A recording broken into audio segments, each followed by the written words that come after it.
The following program is an MLWRadio.com production. How can our listeners lower their monthly payments or consolidate their debt? TheWithBruce.com can be beat. The ultimate way to build wealth is homeownership. My little warriors need to become homeowners forever. Tell the credit card companies and your greedy landlord, you're fired. You don't need no money out of pocket. Hey, Bubba. Go to SaveWithBruce.com or I break the back of the jabroni. I was hoping to talk to Bruce. We want to personally help you get started saving money, buying the home of your dreams, and help you get out of debt right here at SaveWithBruce.com. We make this fast. We make it easy. It's just a few clicks to get you started to saving money immediately. Start saving with just a few clicks right here at SaveWithBruce.com. NMLS 65084. Equal housing lender. This week's episode of What Happened When Monday is all about the 1996 Bash at the Beach, and more importantly, when Hulk Hogan turned heel. It's one of the most talked about moments in the history of wrestling, and we are actually reliving some of those great memories on YouTube right now at youtube.com/GoPro Wrestling. You see, that's what's fun about the wrestling business to me, is you get to see what happened in front of the camera, but then we get to talk about what happened behind the camera for years. Like right now over at GoPro Wrestling, you can check out Lex Luger talking about the WrestleMania 10 rumor where he was supposed to win the world title. Cody Rhodes shares a DX story and why he wanted to end the Stardust gimmick in the WWE. And of course, we've got a 1-hour interview with Vader. He's going to open up about having 2 years to live and even shoot on Paul Orndorff and many others. You can also check out Greg the Hammer Valentine ripping his old tag team partner Brutus Beefcake. DDP has some great stories about the Monday Night Wars, and Maria Bennett, who just returned to the WWE with her husband, gives a phenomenal interview where she rips Donald Trump. Much more in the archives and new ones coming out all the time. New videos and interviews are posted weekly. Just go relive these great memories by subscribing to the GoPro Wrestling YouTube channel and turn your notifications on. Then hit that subscribe button and share the channel with your friends. You're all set. And our man Andrew is actually giving away free weekly prizes.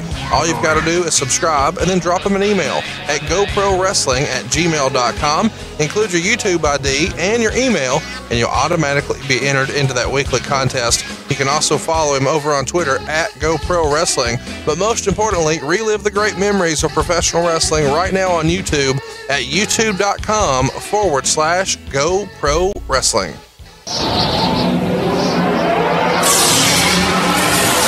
Welcome to WHW Monday! Tony Schiavone and Conrad Thompson talking about the great years of World Championship Wrestling, the NWA, and Jim Crockett Promotions. And now let's go to the ring. Here's your co-host. Hey, it's Conrad Thompson. Hey, it's Conrad Thompson, and you're listening to What Happened When Monday, right here on the MLW Radio Network.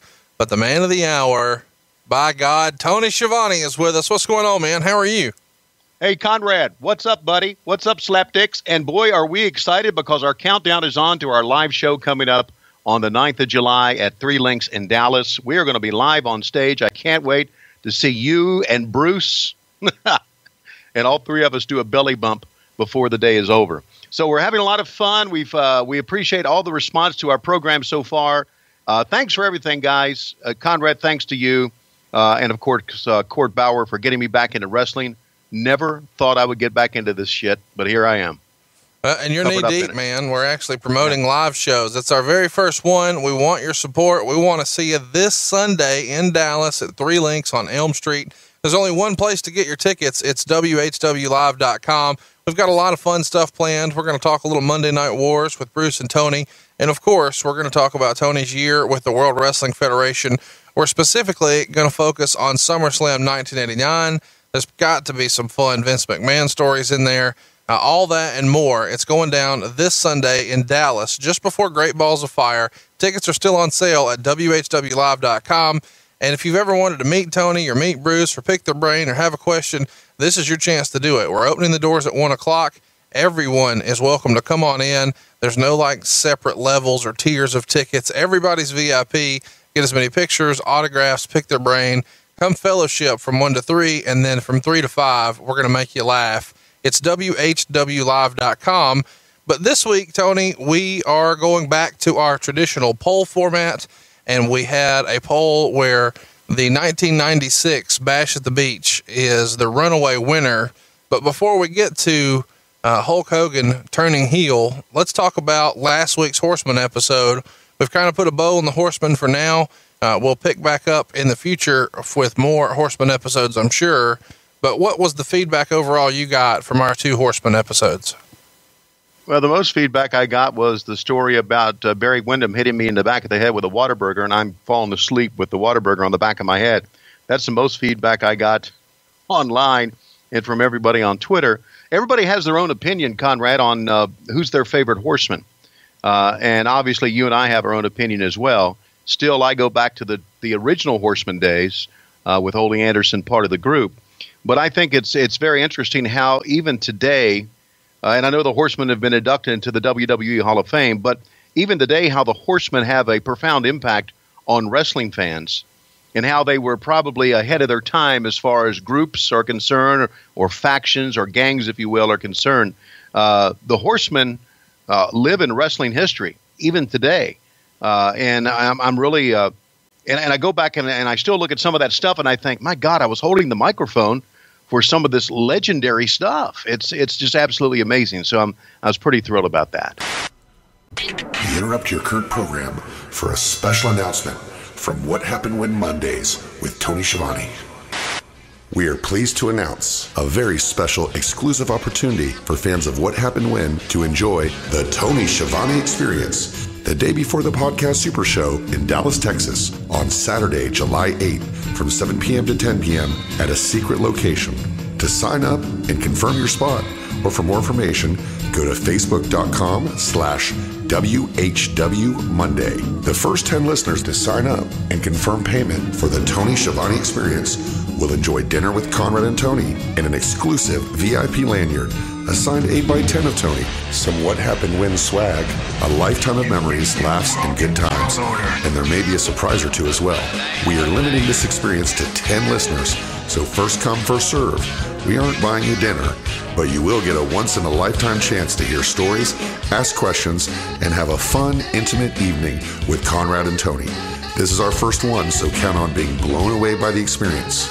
Now, once again, this is the day before the Super Show in Dallas on Saturday, July 8th from 7 p.m. to 10 p.m. For more information or to sign up and confirm payment and your spot, go to facebook.com/WHW Monday. That's facebook.com/WHW Monday.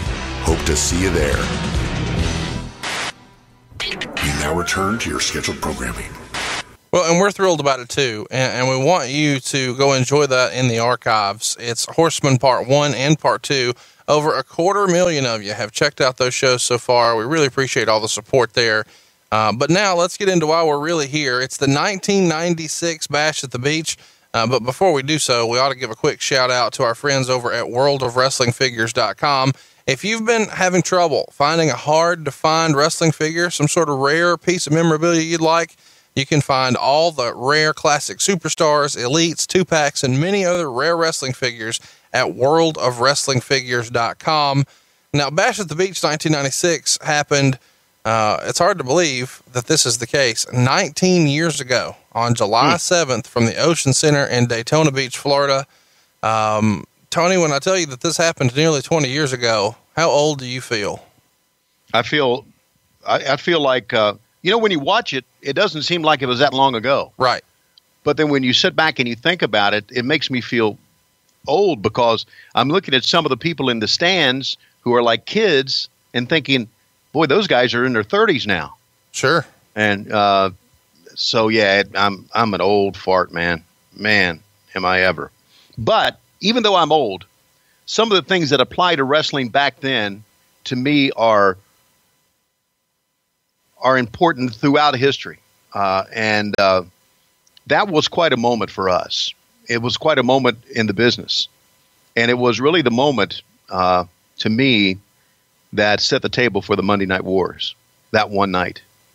Yeah, it's really hard to argue that. You know, there was so much going on in wrestling, but everything was still kind of not near the level it could be. And so you started to see WCW kind of dig themselves out of a hole with Nitro, and 96 would be their first really profitable year. And of course they would go on to eclipse that in 97 and 98. And we kind of know what happened after that.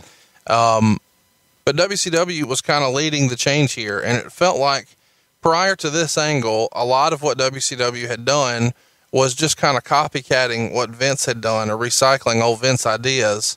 And this idea and its execution would be really one of the first things that the WWF had to play catch up on. Would you agree with that? Yeah. And I know we'll probably touch on a little bit later in this podcast, Conrad, but going back and listening to that interview that Hogan did in the ring after he turned was a spectacular heel interview. Oh, yeah. And it crossed the line between what is real and what is not, because it was an interview about the WWF, about the fans supporting him, and about coming to WCW. It kind of tied everything together, and it became almost like a shoot interview. And it may have been a shoot interview, who knows, back then. But to me, it goes down as one of the most important and one of the best interviews that we had ever done. Without question. Before we get into that, let's talk about just the show itself. Bash at the Beach 97 and 2000 took place at the same building here, the Ocean Center in Daytona. And this seems like a theme for WCW. They would run the same pay-per-views in the same towns and often the same buildings year after year after year, going all the way back to Jim Crockett Promotions. Why do you think they continued this tradition here? They had great relationships with buildings. Some buildings they couldn't run, and some buildings that they ran, they knew that they would get a good house. So a lot of it was just based on doing the same thing every week or every month, and knowing that you would have a good house, and just going into markets where you had good TV clearances. Those were all important parts of it. I mean, you could venture out, and Crockett did eventually, venture out, but it was expensive to venture out from Atlanta to places out west where you weren't sure that if you had a good enough TV clearance, or if you weren't sure you had a good building. Forever in New York, the New York City market, we ran the Nassau Coliseum. That's because we couldn't run Madison Square Garden. And Philadelphia, we ran the Civic Center for all those years because we couldn't run the Spectrum. That changed, of course. We started running the Spectrum a little bit later on. But they went to the same places because they had good relationships, they had good clearances, and it was a good place to draw people. I mean, it's logic. It's really logic when you talk about booking venues. Well, and obviously worked. Bash at the Beach drew a sellout of 8,300 fans, and it sold out roughly 2.5 hours before the show.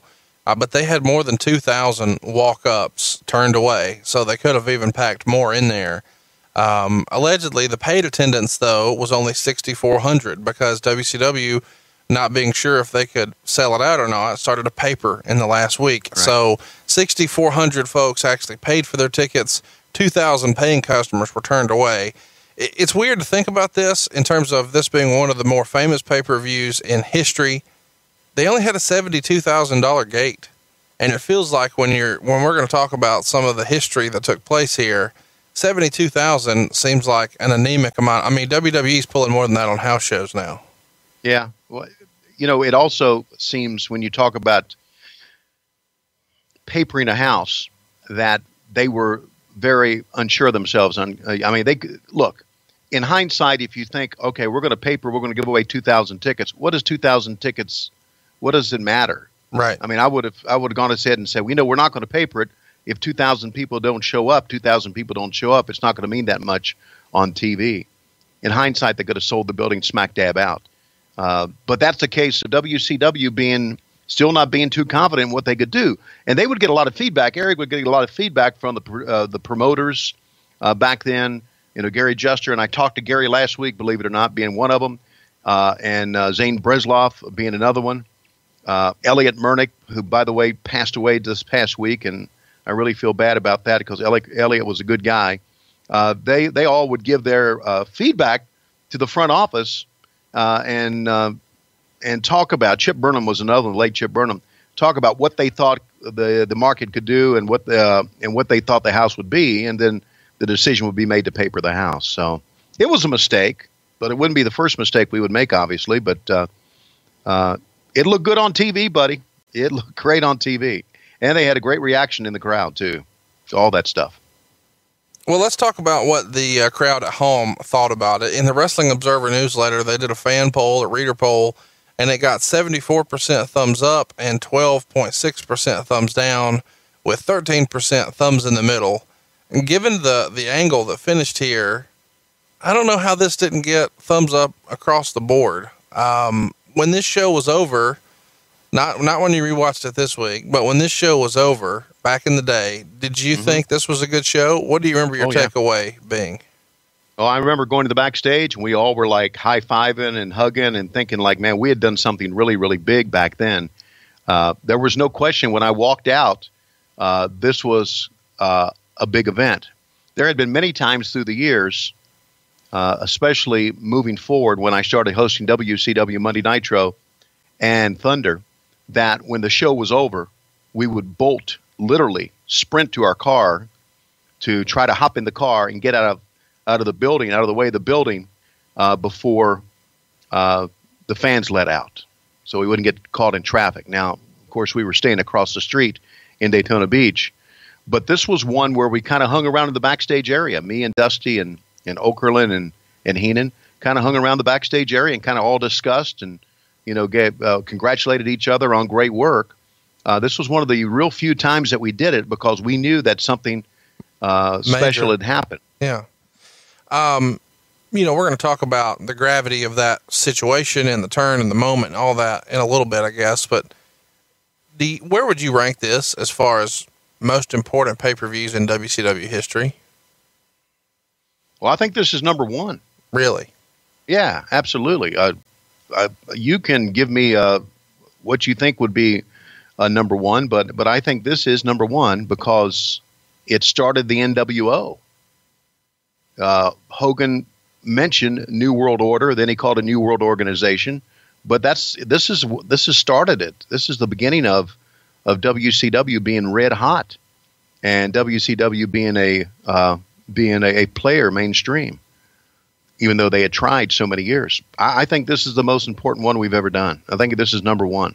Now, it probably not going to come out as number one in buy rates, and a lot of people could say that maybe that the first Hulk Hogan one when he beat Flair in Orlando would be number one as well. But I would say this one. Yeah, to me, it's a short list. But the Bash at the Beach 94 with Hogan Flair is obviously on the list. Starrcade 97, in my opinion, is on the list. The Sting Hogan payoff. And then here, I think those are probably the big three. Let's talk about what the fans thought of the actual matches. The best match poll was won in a landslide by Rey Mysterio and Psychosis. Second place, of course, was the main event. The overwhelming worst match, based on the reader poll and the Observer, was John Tenta versus Big Bubba Rogers, and then Jim Duggan and Diamond Dallas Page. Before we get into the show, let's kind of talk a little bit about the background and what led to the pay-per-view. Of course, on May 27th, this is 1996, of course, Scott Hall makes a very shocking and unexpected debut by walking through the crowd on Nitro, and I'm sure we'll cover that in long form on another time. But he cuts a promo that got the entire wrestling world talking. And before the end of the show, Hall would reappear and then go to the announcer's table to confront Eric Bischoff. And he says something like, "We're sick of it." Bischoff wants to drill down on, "What do you mean? Who's we?" And Scott Hall says something like, "Get 3 of his very best." And so it feels like from that very first promo at the end of May, they kind of have an idea that they're going to be building towards 3-on-3. Is that what the expectation you had was, Tony? Yeah. You always knew the plan would be 3-on-3? Yeah, it would be 3-on-3. Although as we move forward, I was really unsure who the 3 would be. Right. This moment, I think, and we talk about important moments in WCW. This was a very important moment. This is a moment where they tuned in to see our program, and all of a sudden, what in the world is going on? It looked like what Eric wanted it to look like, a guy on his own walking out of another company through the crowd to this company. And that started, I really think, people going back and forth wanting to know even more than Luger showing up when he showed up on the very first Nitro. I think this one was more, and I'm not saying that one is a bigger star than the other, but the guy, because he walked in on the crowd and through the crowd, I think this started fans going back and forth between the two shows. I think it helped out both shows. It helped out both promotions in hindsight. No doubt about it. I mean, it was the match that set the business on fire for sure. And Scott Hall has given credit over the years to your broadcast partner that night, Larry Zbyszko, with giving him the idea of coming through the crowd to really make it look like he was coming from the outside of WCW as opposed to walking down the ramp. Do you remember that being a Larry Zbyszko idea? Yeah, Larry had a lot of great ideas, man. Larry was a sharp, and still is a sharp guy, I'm sure, although he's probably an old fuck right now. But Larry had a lot of good ideas, and people would play off of him a lot, and he would give. Larry was not the type of guy that would go around and get in people's ear and come up with stuff. If you ask him, if you approached him, Larry would give you tell you what he thought. Not only was he a good announcer, he knew the business. Hey, because to me, if I go back through the years of pro wrestling and some of the great angles that were ever in pro wrestling, to me, one of the great angles ever was Larry Zbyszko against Bruno Sammartino. Sure. It is tremendous. If you go back and watch that, it's one of my favorite angles of all time. So Larry was involved in some big stuff, right, throughout his career. So he was a guy that you respected and came up with some very, very good stuff. Well, I think everybody is ready for us to talk about the formation of the NWO, but unfortunately, we're going to circle back and do that another time, but we will kind of briefly lay the groundwork here. Scott Hall on that first night in Nitro is talking about Billionaire Ted and Nacho Man and wanting to go to war. And so, you know, Billionaire Ted and Nacho Man were obviously things that were never said on WCW. They were always said on the WWF. He says the word dirt sheets in here, I believe. So it starts to look and feel very much like a hostile takeover. And that's the way they would even promote it. The following week on June 3rd at the end of Nitro, Scott Hall, who had just debuted the previous week, comes out to the announcer's table where Bobby Heenan and Eric Bischoff are sitting, and Hall tells Bischoff, "You started it. We're going to finish it." Sting comes out, and once Sting is out there, they start to go back and forth. And then Hall says he has a big surprise for next week and holds his hand over his head. Of course, the following week, that means there's the debut of Kevin Nash. Kevin Nash cuts a promo. They're going back and forth with Eric. What's going on backstage at this point? You know, we're obviously building towards a 6-man. We know for sure that Sting is going to be on one side based on the interaction here. We know on the other side, we've got Kevin Nash and Scott Hall. And in that promo that Kevin Nash does, he says something along the lines of, "You ain't got enough guys off a Dallas machine to get a team? Yeah, where's Hogan? Where's Hogan? Doing another episode of Blunder in Paradise? Where's the Macho Man? Doing some Slim Jim commercial? Hey, we're here." So at this point, it starts to feel like, hey, it might be Sting, Macho Man, and Hulk Hogan against Scott Hall, Kevin Nash, and a third person. But as we're in mid-June, you know, by, say, the Great American Bash, did you start to have an idea of how these teams would shake out? No, I think they tried their best. Well, I know they tried their best backstage to keep the announcers out of the loop on that. And keep in mind, now, I was not doing WCW Monday Nitro back then. Right. So I was just doing WCW Saturday night and the pay-per-views. But I know Eric had in mind what he wanted to do. But like everything else in WCW, everything was fluid and everything was kind of up for debate and up for speculation. And really, after Kevin Nash arrived, I thought it could have been anybody. I thought it could have been someone else from the WWF coming over. And I even thought it could have been anybody moving from WCW to join the outsiders, if you will. So, well, isn't it funny that what a time in the business it was where people within the business aren't sure what's going to happen, and it creates speculation and the game of telephone amongst the wrestlers, where guys in the WWF are looking around wondering, is somebody from here going to jump, kind of like Lex Luger did in the middle of the night? And guys in WCW are wondering who's going to be partnered with them. Is somebody new coming in? Nobody really knows for sure. This doesn't happen these days because there's not that competitive juice between two major companies right now. And it never really happened prior to this. Is Eric Bischoff to credit with really pushing the envelope here? No question. He was working the boys, which you kind of had to do to try to make things real. You know, you worked the crowd, you worked the program, but now you're working the boys. And so that brings up a lot of speculation. The boys were the guys who fed the dirt sheets, and they didn't know what was going on. So everybody was kind of taken off guard for this. I'm glad you said that. I want your opinion on this. Ric Flair and Bruce Pritchard and a handful of other guys I've heard over the years say they didn't like working the boys. And anytime somebody was working the boys, they thought it was bullshit and not cool.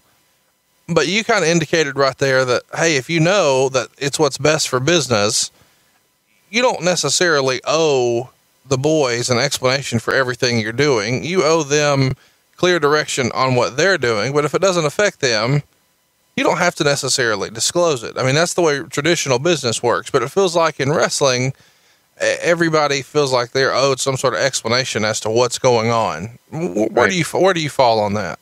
No, they're not. And I was never in the, there were a lot of things kept away from me. And sometimes I didn't like it because I thought that maybe, I needed to know something as part of my job. And that's something we can get into as we move on. But working the boys when it worked was spectacular. This was one of the times. I guess going back and a guy like Rick and a guy like Bruce Pritchard going back and looking at it right now, think, oh, we should have known everything. No, you didn't need to know everything. Right. And it worked back then because the more, listen, it's like any other thing. It's like any other thing. The more people are pulled into a secret, the more chance it is to get out there and someone know it. And, I'm going to shit on the dirt sheets again, but they claimed that they really did not expose the business. Bullshit. They didn't. And if it got out there from the boys to the dirt sheets and the dirt sheets put it out there, then the business was exposed what they were going to do. So I think it was a good thing to work the boys. I really do. So 6 days after Nash makes his debut, they have this Great American Bash pay-per-view, and behind the scenes, the WWF has been really putting the screws to WCW. So Bischoff has to be very clear about what he says or doesn't say. And on camera, he says, those two guys, we know who they are. And he's very careful with his wording here. And he asks if these guys are going to be able to take on a WCW team at Bash at the Beach. Hall says, I'm free. And then point blank on camera asks if either man is working for the WWF, and they both say no. Now, this is in response to some behind the scenes litigation that we'll get into another time, but they needed to state clearly for the record that they are not WWF employees, which is so far what they were certainly trying to show. Do you feel like the denial here hurt the angle at all? I know that they were trying to pull the wool over everybody's eyes and pretend that this was a hostile takeover and that they're the outsiders and that they're from up north and they're here to take over. But even though they state clearly for the record here, I don't think the angle was hurt one bit. Do you? No, it was not hurt one bit. They had to do this, and it was still because I don't think you need to drill down on everything that's said during a promo to try to dissect it to make to it become a great promo or not. Right. It didn't hurt it at all. I mean, it's still the fans were still wondering who's next, so to speak, regardless of what they said. Great American Bash, of course, the end of that promo is where Kevin Nash gives the jackknife powerbomb to Eric Bischoff. What did the office and the boys think of Eric volunteering to take that bump? And let's keep in mind, this happened in June of '96, more than a year before Stone Cold Steve Austin would give a stunner to Vince McMahon. I know everybody wants to give all the credit to Vince McMahon and Stone Cold for that, but that happened in the fall of 1997. We're in June of '96 here, and Bischoff has taken a jackknife. How was it received amongst the boys and the office for the man in charge to take a bump like this? Well, I think many of us thought it was a pretty damn good angle. There was a faction that thought that Eric was putting too much emphasis on himself, which is natural. Even by this point. Yeah. That's amazing to me, because if you're trying to play on the reality angle and you're trying to get smart fans to kind of question themselves as to, hey, I know wrestling is a wink and a nod, but this, I mean, that's certainly what they were going for, is for you to suspend disbelief here. And if everybody watching, those smart fans, know, hey, Eric Bischoff may be the announcer, quote unquote, but he's really running the show. Yeah. It added a level of realism as a fan. It's called the hook. Yeah. Something that Magnum TA and I talked about for years. Magnum was a big wrestling fan, as I was. He was in Virginia. I lived in Virginia. We watched the same programs. We always thought, we talked about this. You watched a wrestling event and you thought, that's bullshit. That's bullshit. That's bullshit. But that's real. And that was the hook that kept you coming back. And that was one of the hooks. It was real. But sometimes ego plays more into this than anything else backstage. And I guess maybe egos were bruised, or they felt that Eric, and I'm not saying everybody did this, but a lot of people were thinking that Eric put too much emphasis on himself. And of course, now they even thought more of that moving forward. But so it was kind of a mixed reaction. I think members of the office liked it. You know, Eric was a difficult guy to work for, but he was a good boss in many ways. And he brought Hulk Hogan in, for crying out loud. He did things that the other people only talked about doing. So I think most of us were kind of behind it, but there were some that were, So the next day on Nitro, we see a confirmation of who this WCW team will be made up of. We know for sure at this point that we're going to have Randy Savage, Lex Luger, and Sting, and that they're going to be taking on the Outsiders and a third man at the Bash at the Beach pay-per-view. And the Outsiders were not on that Nitro. So a day after jackknifing Eric Bischoff, they're not on Nitro, which some people would question, but I think it's kind of smart, because it makes people wonder, are they regular contracted performers? Are you not sure when they're going to show up? I mean, it adds another level. The following week on Nitro, we see our heroes, Sting and Lex Luger, defending their World Tag Team titles in a triple threat match against the Steiner Brothers and Harlem Heat. And here's where we see Hall and Nash come through the crowd carrying baseball bats. This, of course, offers a distraction when the cops interfere, and somehow Booker T manages to roll up Luger for the pin. And now the Harlem Heat are the tag champions, and the Outsiders have cost that championship run for both Sting and Lex Luger. You said on commentary here that you were scared to death. What was the reaction in the crowd that night? Or were you just trying to be over the top? Over the top. Okay. Yeah. Don't read too much into what I say. I don't usually, and neither do our listeners, which is why you should go ahead and pick up a t-shirt from ProWrestlingTees.com /WHW. Don't read too much into what he says, but believe him when he says he's going to call, because you call everybody who picks up a shirt, right, Tony?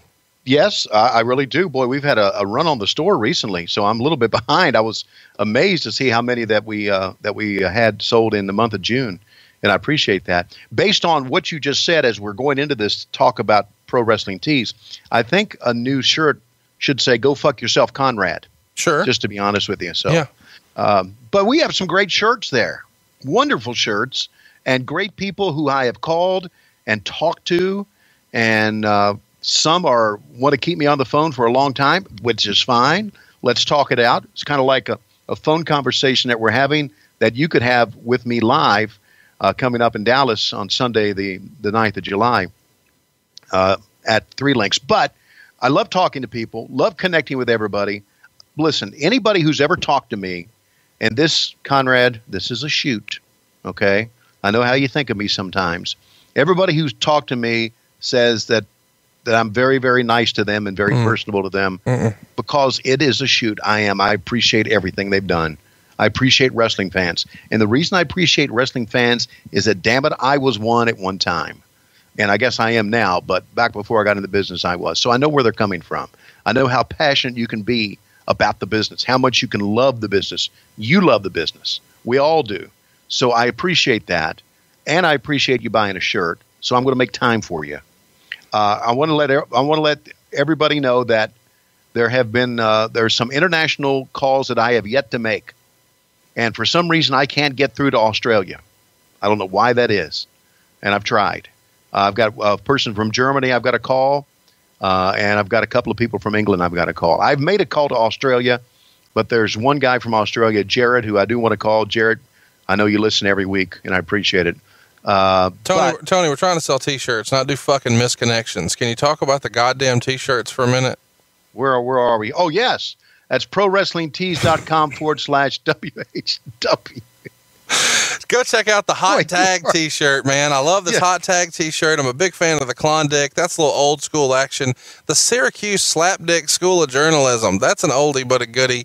But maybe my new favorite, and I absolutely love this, Damn, I Am Good. In honor of our Four Horsemen episode, Ole Anderson sported this shirt in the 80s, and now you can in 2017. A really popular one around my house these days is Flair Hit It First. I even heard about somebody ordering that for their mom because they know that back in the day, Flair tagged their mom. So there you go. Go check out all these shirts at prowrestlingtees.com/WHW. And don't forget Bill's Glass Bottom Boat Ride Tours. This is hands down my favorite shirt. I wear it around the house all the time. Nobody has any idea what it is, but you know, because you listen to this show. And if you want Tony to ramble on and lose sight of what he was talking about and just talk your fucking ear off because he's lonely and he hates his life, please buy a shirt. prowrestlingtees.com/WHW. This episode of What Happened When Monday brought to you by Wrestling with Regret on YouTube. Every week, wrestling personality Brian Zane takes a humorous look at the strangest and silliest things in the world of professional wrestling. Storylines to characters, television, pay-per-view, movies, video games, and everything in between. Along with his reviews on wrestling's worst, I hope we're not part of that. Brian offers his top 8 countdowns, breaking news editorials, weekly Raw and SmackDown reviews, video game live streams, and even makes, you ready for this, recipes out of old wrestling cookbooks. I hope there's nothing in there from the Wild Samoans. You'll even get an inside look at Brian's managerial antics on the independent scene. For more than 4 years running, Wrestling with Regret has been one of the leading independently run wrestling channels on YouTube. Check it out today. See what more than 180,000 subscribers are talking about. Search for Wrestling with Regret. That's regret with a W. So let's talk about the next show, the kind of go-home show, they call it, on Nitro. It's July 1st, and about halfway through the show, we see Hall and Nash come through the crowd. This time they're carrying popcorn, and they're showing they have tickets, that they belong there, and they're sitting ringside. And, of course, a little while later, somehow, very mysteriously, they have microphones, and they're walking through the crowd back to the announcer's table. And it sounds like you can even hear Kevin Nash drop an F-bomb. And then several wrestlers come out, and Hall and Nash are then escorted out of the arena. So at this point, to build excitement for the pay-per-view, they've kind of went a different way with this. There's been no physical, altercation on the go-home show to build to this. And the biggest physicality involved so far was the jackknife powerbomb on Eric Bischoff. How do you think that the build here for this match and this angle was done so far? I thought it was great. You don't need physicality to build to a big angle. Some of the great angles in wrestling were just based on guys talking, going face to face, and you want to see them finally go at it on the big blow off. And this is one of the old school ways things was built. Hey, I know I'm an old curmudgeon. I know I'm old school, but I'm going to take you back to Ric Flair and Blackjack Mulligan's big angle back in 1978. Flair and Mulligan never touched each other. Never touched each other. They were in 6-man tag teams against each other, and every time Blackjack would tag in, Flair would tag out. Flair completely ran from him. So you didn't get to see him touch until the big payoff. And that's kind of what this was done. So I thought it was done correctly. Again, as we move forward, there were too many combinations. You saw too many guys go up against each other till everybody had seen everything. Now you haven't seen this yet unless you pay for it on the Bash of the Beach. So I was in favor of it. And guess what? I think I'm right. Well, I can't argue. Let's There you go. Let's talk How about about that? let's talk about the actual card that night. We had a dark match with Jim Powers and Hugh Morris. What's your favorite Jim Powers match, Tony? The one with Hugh Morris, because it was dark. I love that. How do you like your Jim Powers matches? Dark. That's Jim, the shirt. Jim was okay. He was a good guy. These are jokes. Will you quit apologizing? First match on the live. Yeah, but it's going to get out there on fucking line. You know, Meltzer, who's told enough lies about me now to fill up a glass bottom boat, it's going to get out there online that Tony Schiavone doesn't like Jim Powers. Okay, so that's not true. Are you saying the best matches were dark? Is it? It sounds like you just said that Dave Meltzer takes a dump on glass coffee tables. No, Dave Meltzer is the dump on glass coffee tables. Oh my! Let's move along. First match on the card. I shouldn't have said that. I'm sorry. I shouldn't have said that. Yeah, fuck it. Keep going. The Steiner brothers beat Harlem Heat by DQ. So the Harlem Heat retain the tag titles. They only get about 5 minutes. So it feels like an okay match, but fairly rushed. Somewhere in here, Rick uses a bulldog off the top rope on Stevie Ray when Colonel Parker goes to interfere. But this time Rick blocks him and gets the cane. So of course, Sister Sherry jumps on his back and that earns the DQ. Sherry and Parker tease that they're going to go at it when Sherry grabs Parker in a lip lock. And they're going back and forth as a part of a storyline that was abruptly dropped earlier in the year when Sherry was fired. 1 star in the Observer. Catch everybody up and remind them of why Sherry was fired and how she was brought back here. Well, she was fired because Sherry had problems. She had a lot of emotional problems and drug problems too. And so when you have those, you're not really dependable. How she was brought back, I don't know. I guess bygones are bygones. Have you heard something different? No, I didn't. I don't know any sort of rumor and innuendo. I just know that she was always well liked, but kind of a sympathetic figure in that she seemingly had some problems and everybody was pulling for her, but she had trouble keeping it together at different times. You're exactly, you hit the nail on the head, and that's exactly right. But sometimes there's more rumor and innuendo out there that I haven't heard about, but it was pretty apparent. Again, sympathetic figure, one of the great workers ever as a female. I mean, she would do a lot of shit. We've seen some good stuff that we've talked about from Sherry, but she had some problems, and she had to get her life together before she could be depended on to work full time. A lot of times, you know, when you have a drug problem or you have an alcohol problem, it's not necessarily that you can't perform. It's the fact that you just don't show up to perform. Right. And you're not dependable. So, not to say that she wasn't, but that all came into play with her.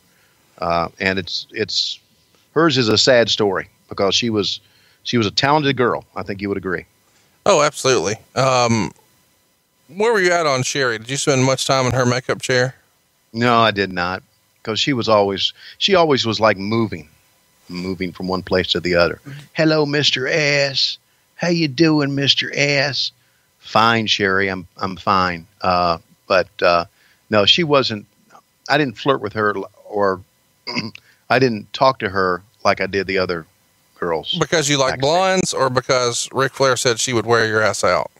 Well, I wouldn't have mind having my ass worn out, but by Tom Zink, or what? Wait a minute. Ric Flair said she would wear your ass out. Where does that story come from? Where did you pull that story out of your ass from? So Bobby Walker pinned Billy Kidman in 2 minutes with a spear headbutt off the top rope.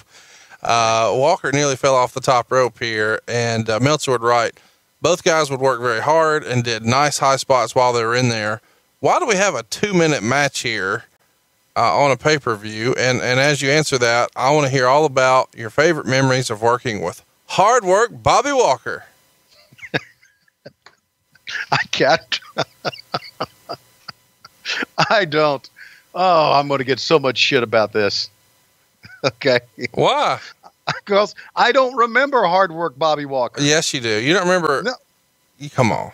I don't. Oh, hit me in the head. I'm an old fuck. I don't know. I don't know. Let me tell you this. Maybe this will ring a bell. He's the nephew of Thunderbolt Patterson. Okay. All right. He sued with Sonny Ono. Right. Yeah. And Hardbody Harrison. Exactly. And he won a discrimination lawsuit and a pile of money. He was managed by Teddy Long. Right. Any of this ringing a bell? Yeah, it is, because I was deposed in one of these things. Oh, so you don't want to say anything because you don't want to get sued again. Well, I didn't get sued. I was just deposed in one of these things, and I'm not going to say anything about it. These were dark matches, right? These weren't pay-per-view matches. That's racist. Just because. Okay, these are African American matches. They're not dark. Calm down. No, God, boy, you are trying to fuck me over in this paper. And this, you hear that? You're trying to fuck me over. Well, okay, stop it. So anyway, no, wasn't this a match that was not on the pay-per-view? I mean, maybe. Okay, it wasn't on the pay-per-view. No, it's not. The show opens. Okay. There's 14 matches here, and I just want. If we don't talk about Bobby Walker right now, when the fuck are we going to talk about him? Why do we have to talk about him? Okay, let's move on. Let's move on then. Okay.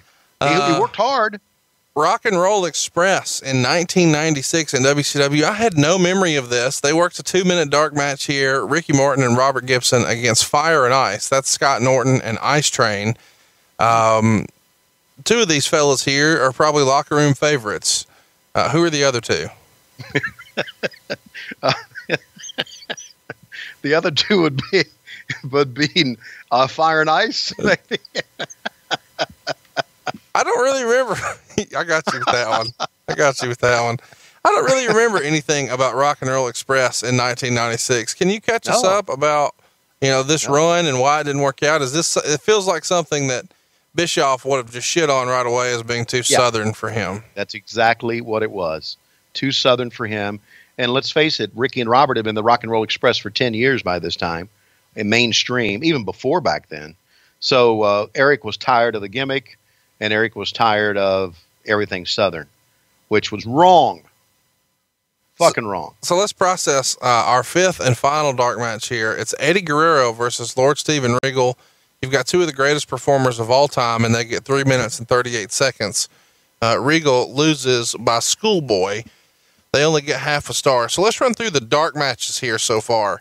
We've got the Steiner. These are matches that are not on pay-per-view. The Steiner brothers, Harlem Heat, Billy Kidman, the Rock and Roll Express, Eddie Guerrero, and Steven Regal were not on the pay-per-view. Wow. Now, John Tenta, Jim Duggan, the Public Enemy, Joe Gomez, Mongo, Disco Inferno, Diamond Dallas Page, Big Bubba, the Taskmaster. I'm just naming guys that are on there. You're trying to put Diamond Dallas Page in the same group as Joe Gomez? Is that what you're trying to do? No, I was just listing names of people who are on the show. All right. But I'm just saying I find it interesting that a few years prior to this, maybe several, the Rock and Roll Express were main eventing all over the world. A few years after this, Eddie Guerrero will be world champ. Lord Steven Regal has probably always been regarded as being one of the very best performers in the history of the business. Billy Kidman would go on to a bigger push. The Steiner brothers had been and would be again main events. Harlem Heat, Booker T, holy shit, one of the all-time greats. These guys, none of them on the pay-per-view, but we've got room for some of these others. I don't understand the rhyme or reason here. Do you know? There's none. Okay. No, I don't either. And it's pretty apparent because you talk about Eddie Guerrero and Steve Regal going, 2.5 minutes? Yeah, all these early matches are just a handful of minutes. You've got 4 minutes for Jim Powers and Hugh Morris. Process that. 4 minutes for that. Now, Eddie Guerrero and Steven Regal get 3 minutes and 38 seconds. The Rock and Roll Express get 2 minutes and 8 seconds. How's that possible? Well, they put too many matches in the matches not shown on the pay-per-view. Put too many in there. And we had a pregame show, if you'll recall, on that was sent out to all the satellite providers and cable providers that you could tune in. It was kind of a countdown to the show. And I guess this was to get the crowd whipped into a frenzy to get ready to go. You always try to put a dark match or two to get the crowd into it before things started. But this was too many. And you're right. To me,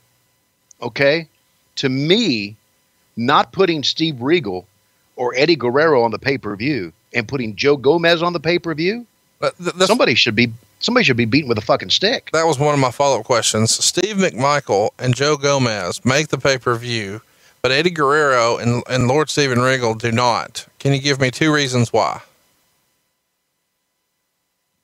Maybe it's because they wanted to put Deborah. Oh, thank you, Deborah. I was getting to that. Well, when we first started this show at the beginning of the year, anytime I started a story about WCW, you would sidebar about your love of Deborah McMichael's breasts. Yeah, right. And now here we are 6 months later, and I'm teeing up Deborah boob stuff, and you're just missing it. Are we so far past boobs, and we're now into Klondike Bill public dumps? No. I just don't want the listeners out there to get the impression that I'm a creepy old bastard. Well, too late. So let's talk about the actual pay-per-view itself. When the show comes on the air, we're treated to a little bit of a video package, and then we go to you 3 guys. And if you're listening and you haven't seen this show in a while, I really encourage you to go check this out. You don't have to watch the whole show. Just see the very beginning of this, because I need you to see what exactly is happening here. This slapdick on the other end of this broadcast right now is wearing a double-breasted jacket. It's blue, and it's clearly Dusty Rhodes. It's not yours. It's about 4 sizes too big. The sleeves are so long they're covering up your fingers. It looks like you're wearing Daddy's jacket. You have on gray pants with your blue jacket.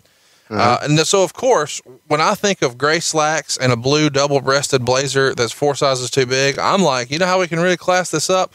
Let's put on a red fucking cummerbund. No, we're not in a tuxedo, but we're a slapdick and apparently didn't pack the right shit.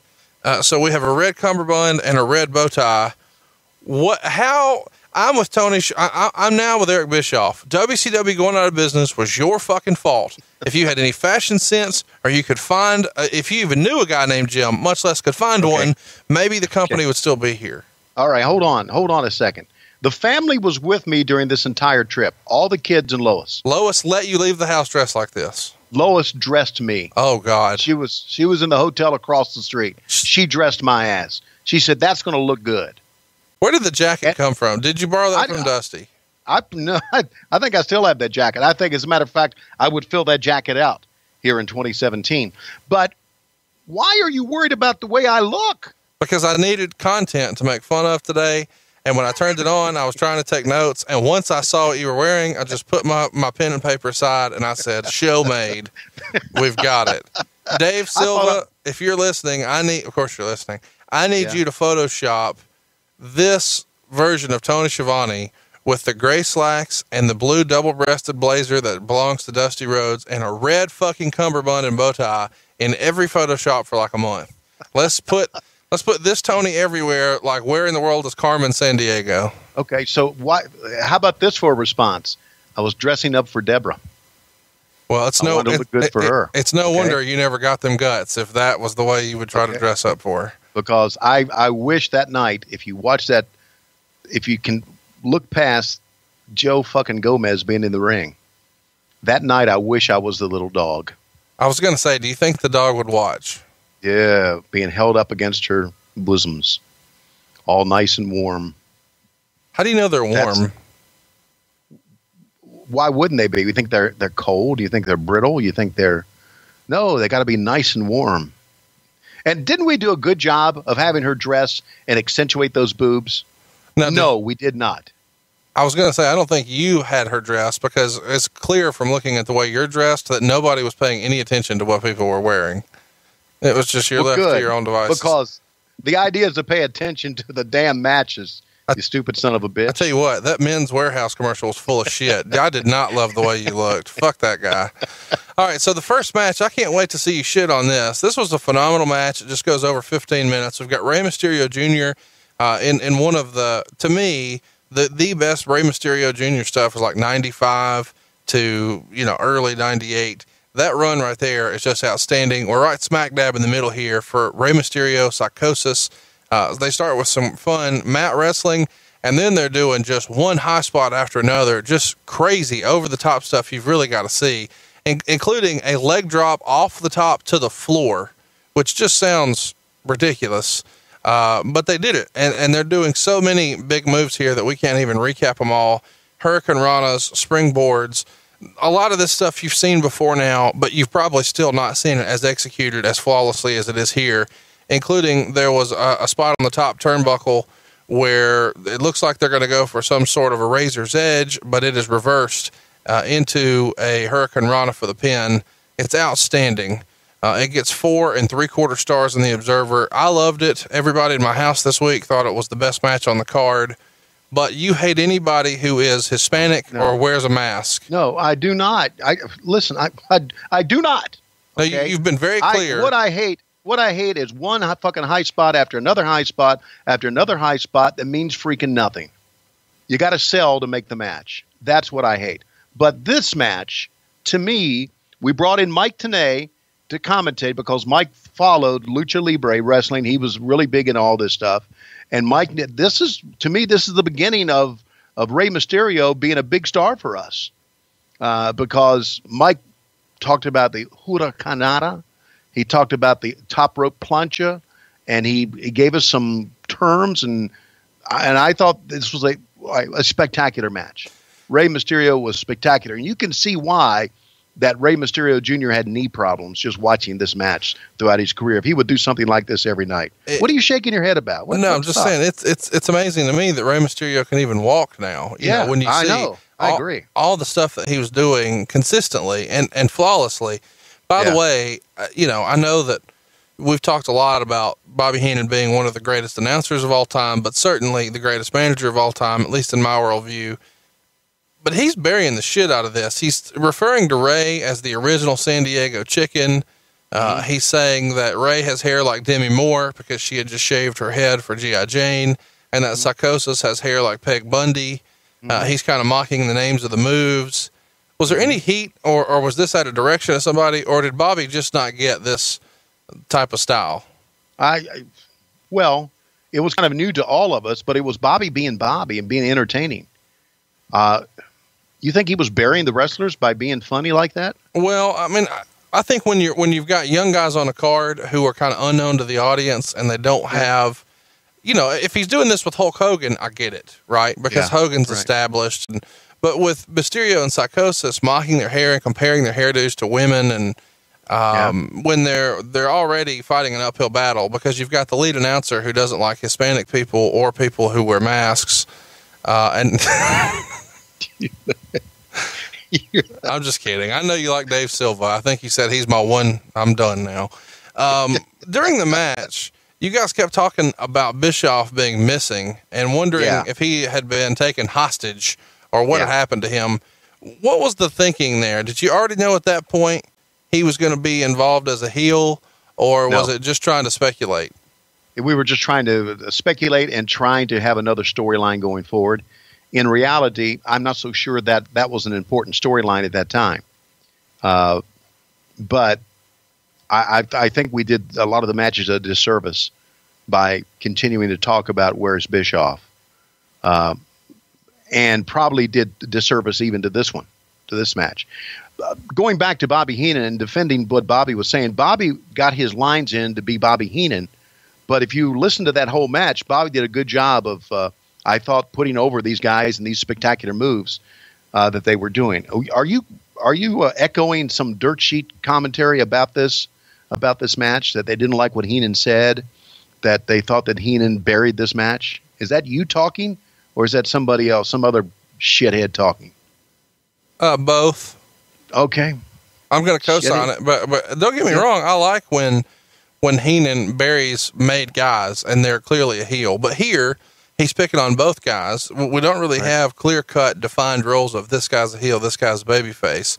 Sure, Mysterio may have been the fan favorite, but what did Psychosis do at this point to be a heel? It just feels like he could have, I don't know. It doesn't feel like it added to the match. It felt like it took away.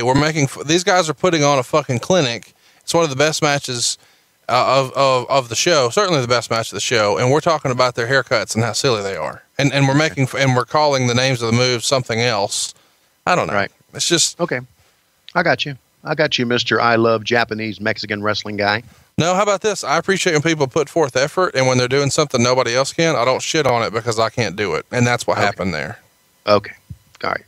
Let's talk about something else that we can argue about. It's Mean Gene interviewing the United States champion Conan, and they're talking about his match that'll be later against Ric Flair. Gene says that Conan just wrestled the night before in Mexico. And at this point, of course, Conan did have the benefit of pulling double duty, representing WCW below the border and representing AAA above the border. And even in the promo here, Gene asked what the move was that Mysterio used to win the match. And he said that Psychosis went for Splash Mountain, and then Mysterio turned it into a Frankensteiner. I find that hilarious that they asked another performer that, but it's fun. In the promo, he says that if your manager gets in the match, he'll cripple him. If a woman gets in, he'll clothesline him. If the football player gets in, he'll chop block him. And then he steals a page from Tito Santana and says, Arriba, Mexico. What'd you think of this version of Conan? Conan went through a couple of different iterations in WCW. This is before we get the kind of gangsta NWO, LWO version. What'd you think of this version of Conan in WCW? I thought Conan was a great performer and always gave a good interview. When I first saw Conan years and years ago on a WCW Saturday night, he had a mask and he did some things that were really cool.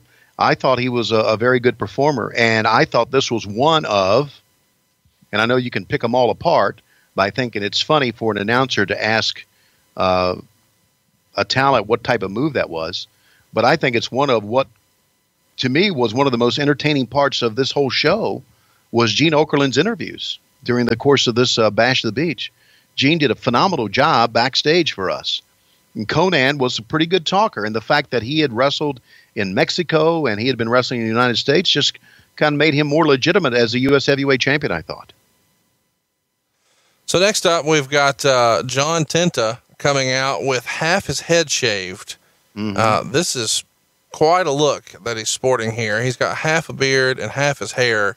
At this point, he shaves his beard, but he leaves half the hair. Were you ever in public with John Tenta when he's got half a mullet right down the side of the head? No, I was not. But I've been in public with John Tenta, and I don't think his hairdo mattered to someone that size. No, I'm not saying that. I'm just wondering what type of strange looks you get when you see a guy who legitimately has 50% of his hair, and not like Hulk Hogan where the front's missing, like left to right, half of it is gone. I don't know. I mean, only in WCW do you see this, but maybe the best part of this show, and I think so many people overlook this when they talk about it. This is a Carson City silver dollar match where they take a sock and they fill it with coins and they put it on the top of a high pole. And when I watched this with my daughter this week, she looked at me and says, Dad, neither one of these guys are going to be able to climb that pole. Yes. Your daughter was absolutely right, because when that pole was constructed, right before that match, we all looked at each other and said, neither one of those fat asses is going to be able to climb that pole. That pole was too far in the air for anybody. It's just one of those miscommunication things that was the hallmark of WCW. Why in the world would they put a pole that high? And if they put a pole that high, why in the world wouldn't they include I'll bet you anything that when Jimmy Hart and Tenta and Big Bubba all walk out and see the pole that high and see the Carson City silver dollars on top, I'll bet you that was the first time they even saw that pole. If you're going to do something like that, you better, first of all, you need to lower the pole. And second of all, you need to bring the guys out and says, here's what it looks like. So that was to me, one of those great WCW clusterfucks. Did Klondike Bill make the pole? Yes, he did. Do you think it's a situation where nobody wanted Klondike Bill's pole? There's a lot of people out there, and this is back in the day, that really wanted his pole. But at that time, no one really seemed to argue with it.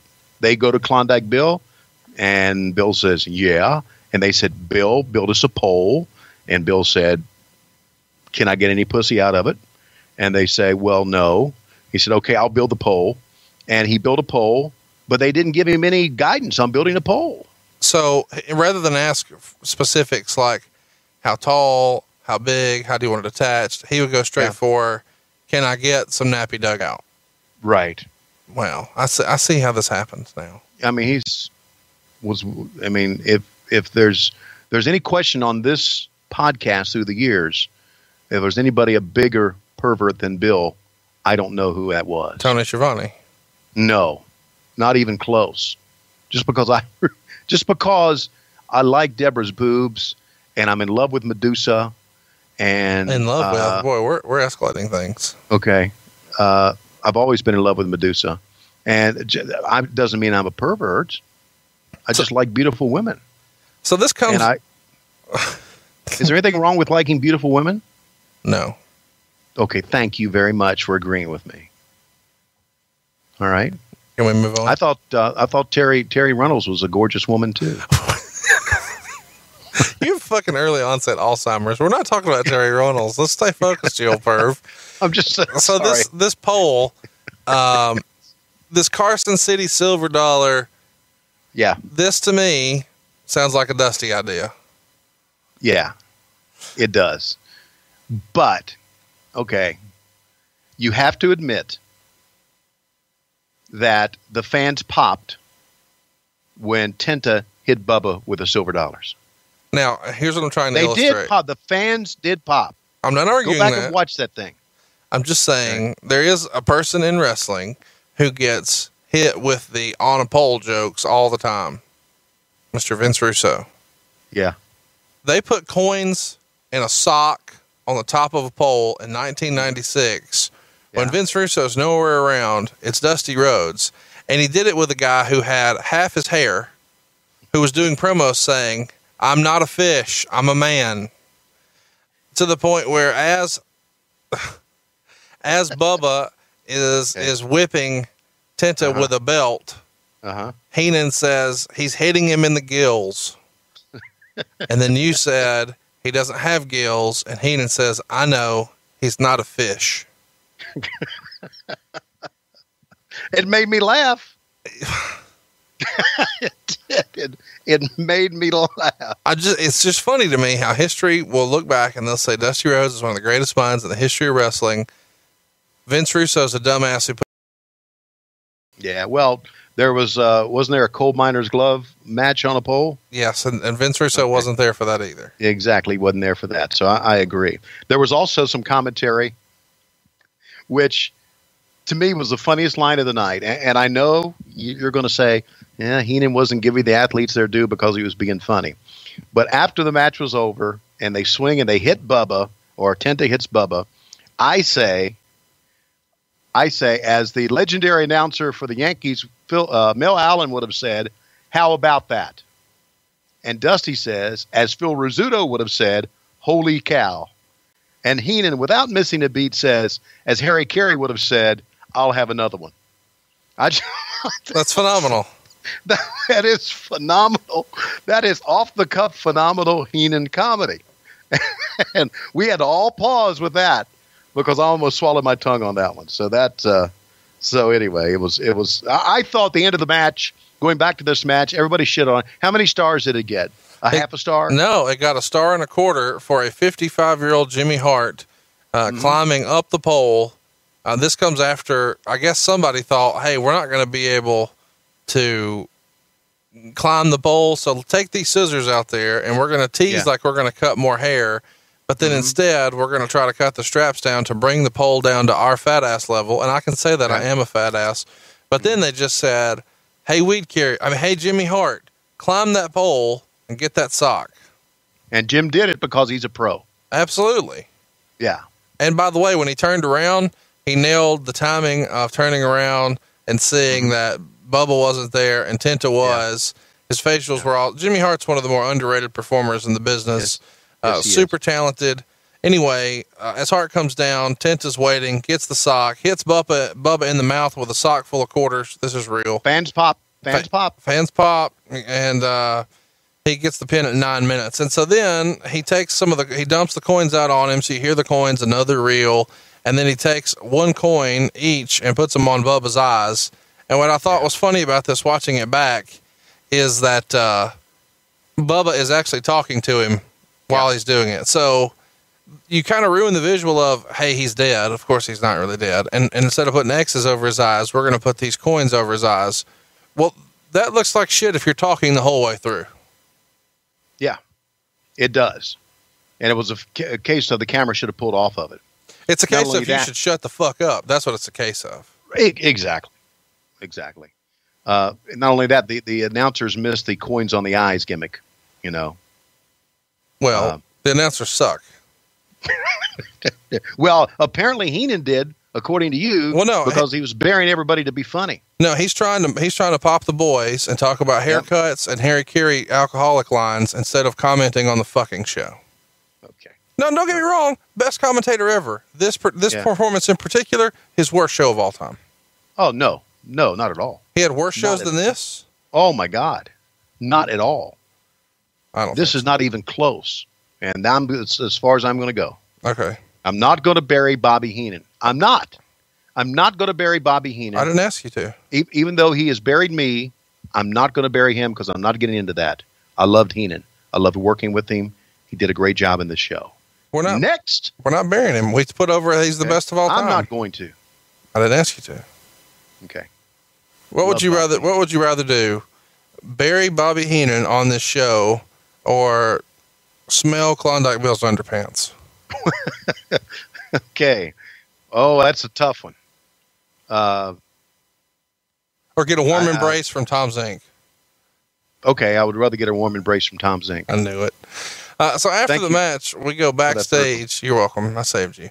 To an interview with Gene, who is doing a promo here with Randy Savage, Sting, and Lex Luger. All three are wearing Sting paint. Do you remember whose idea that may have been?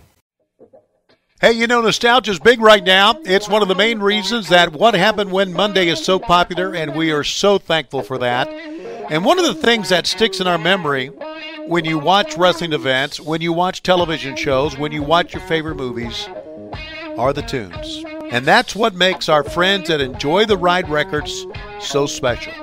With their Enjoy the Tunes label, they produce reissue of licensed soundtracks to nostalgic television shows on limited edition colored vinyl, which has been dynamic for the collector's market. Officially licensed limited edition albums from your favorite childhood television shows and films, including Ace Ventura, Jim Henson Productions, various Nicktoons albums, which feature songs from the Rugrats, Ren and Stimpy, Hey Arnold, and more. Visit them right now at EnjoyTheRideRecords.com or at Enjoy the Ride Records on social media and pick up your limited edition collectible colored vinyl with cult following soundtracks from the 80s, 90s, and 2000s, including a title track we'll never forget. Remember this? Voodoo Child, the music for Hulk Hogan when he turned and became Hollywood Hogan.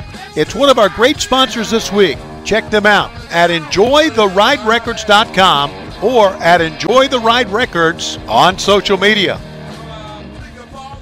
All three are wearing Sting paint. Do you remember whose idea that may have been? Yeah, that was Sting's. We just heard last week that Lex Luger couldn't be bothered to have stinky shrimp smells on his finger. Right. No chance that he painted this with his own hands, right? He made Sting paint him? Yeah, Sting painted him up.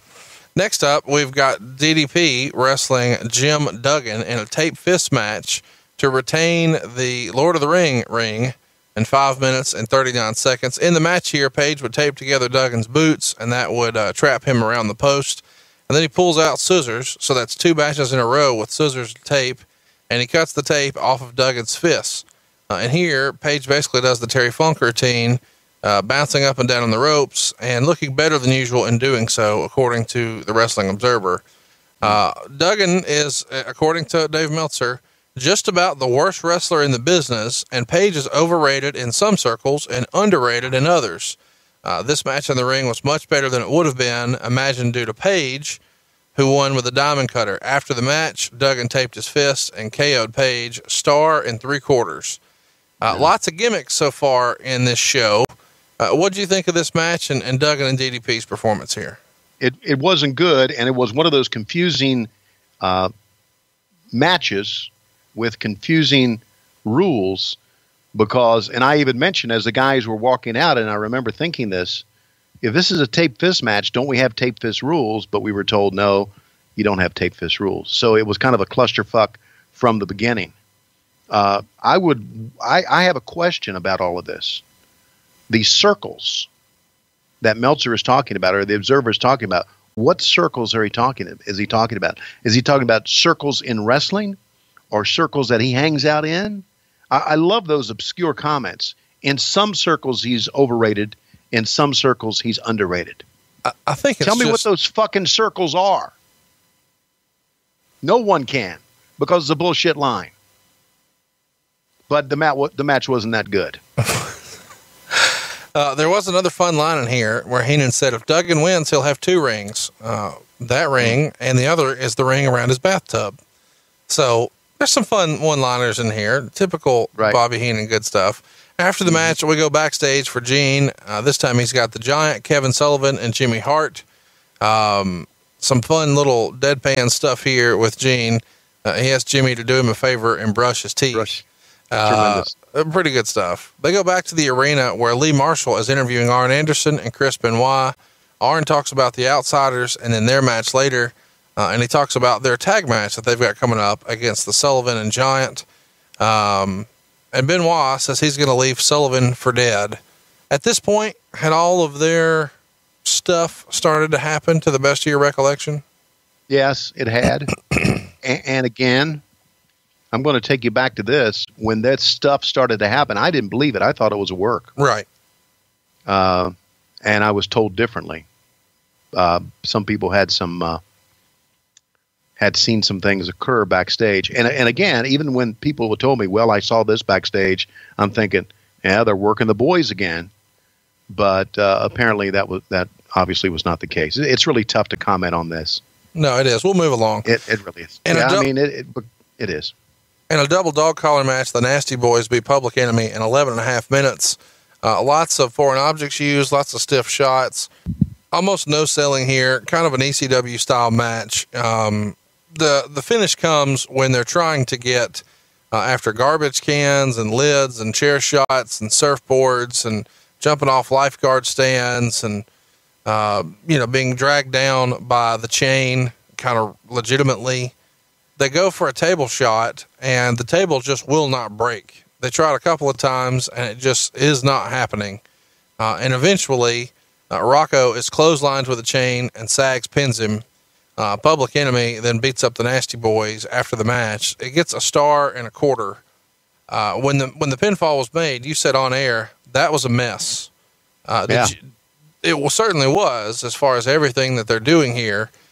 But despite all these objects being used and all the violence, there's no blood. That seemed really weird to me. Yeah, it did. I thought too. I thought it was weird because it was no blood and it was a mess to call. And it was everywhere. And I thought I was right on to say it was a mess. Heenan had the best line when the table didn't break the second time. Heenan said without flinching, that's the toughest table I've ever seen.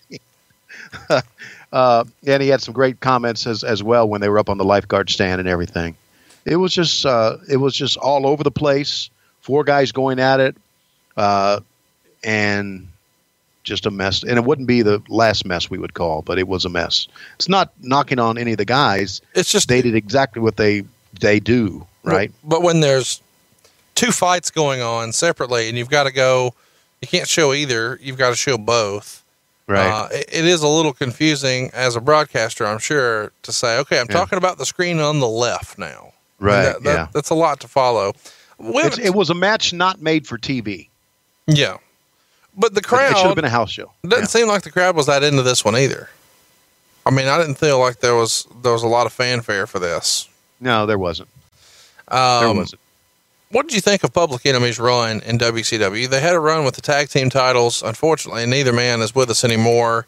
A lot of people felt like this was just a gimmick that worked in ECW for a moment in time.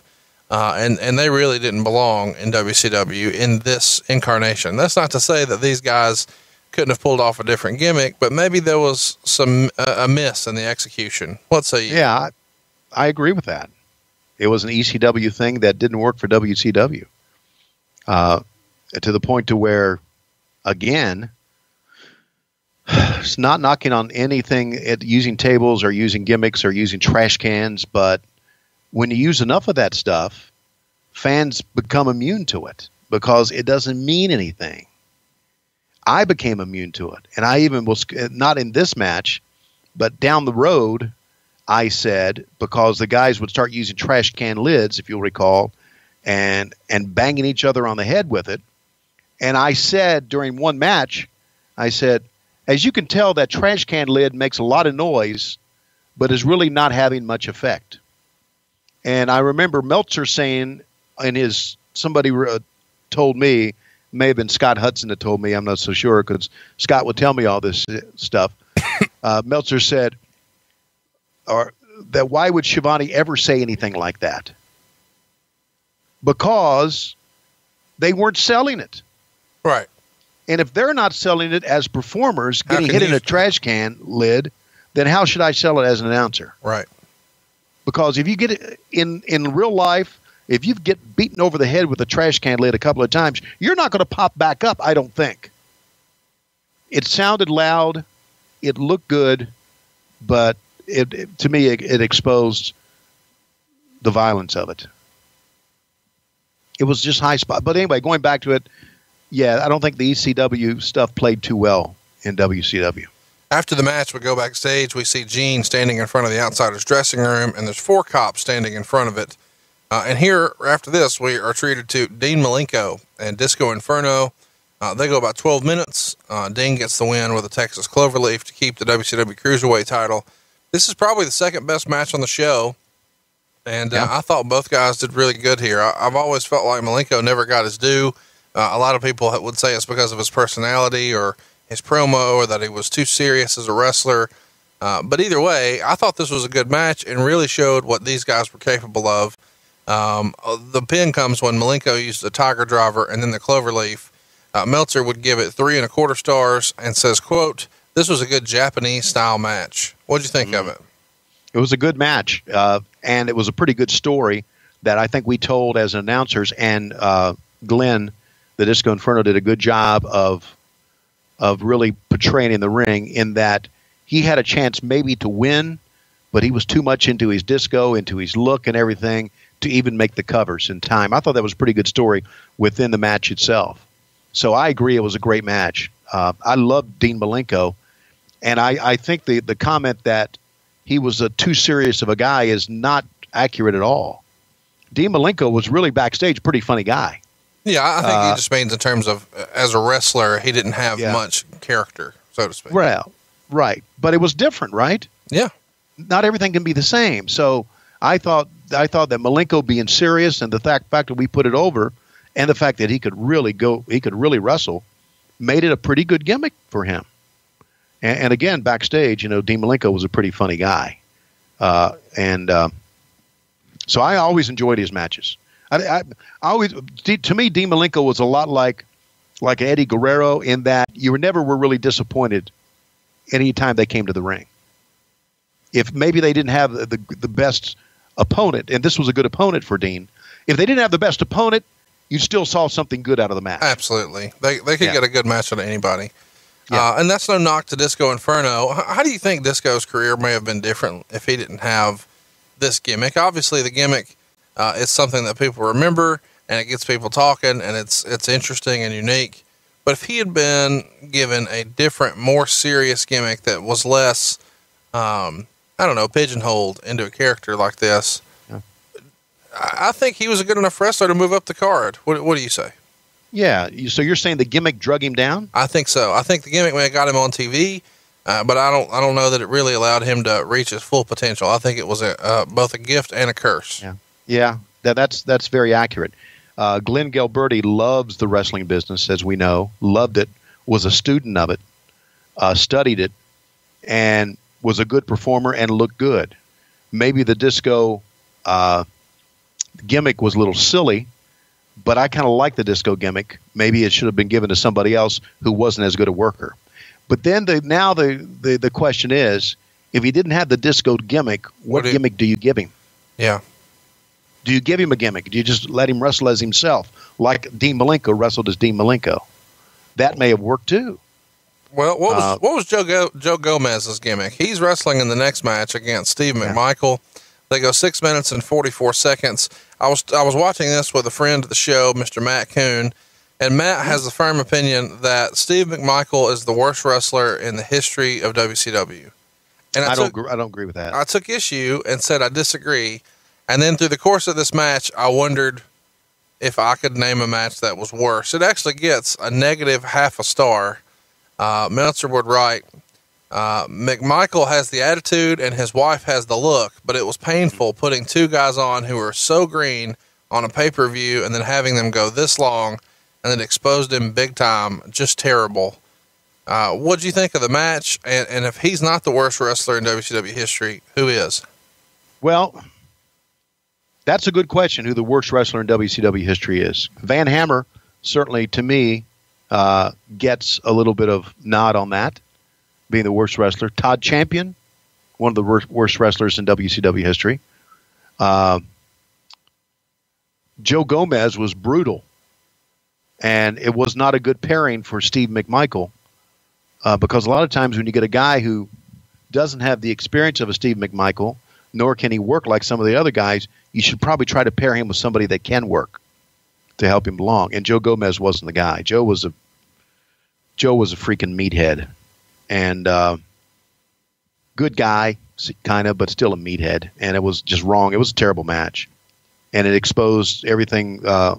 It exposed, and I don't think you can blame Mongo for this. All Mongo for this being a bad match. I mean, go back and look at it again. The pile driver that's a finish. The Tombstone pile driver was phenomenal. Right. And as Bruce Pritchard likes to say, and then the bell rang.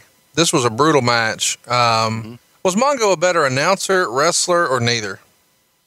He was a better announcer than he was a wrestler. That's saying something.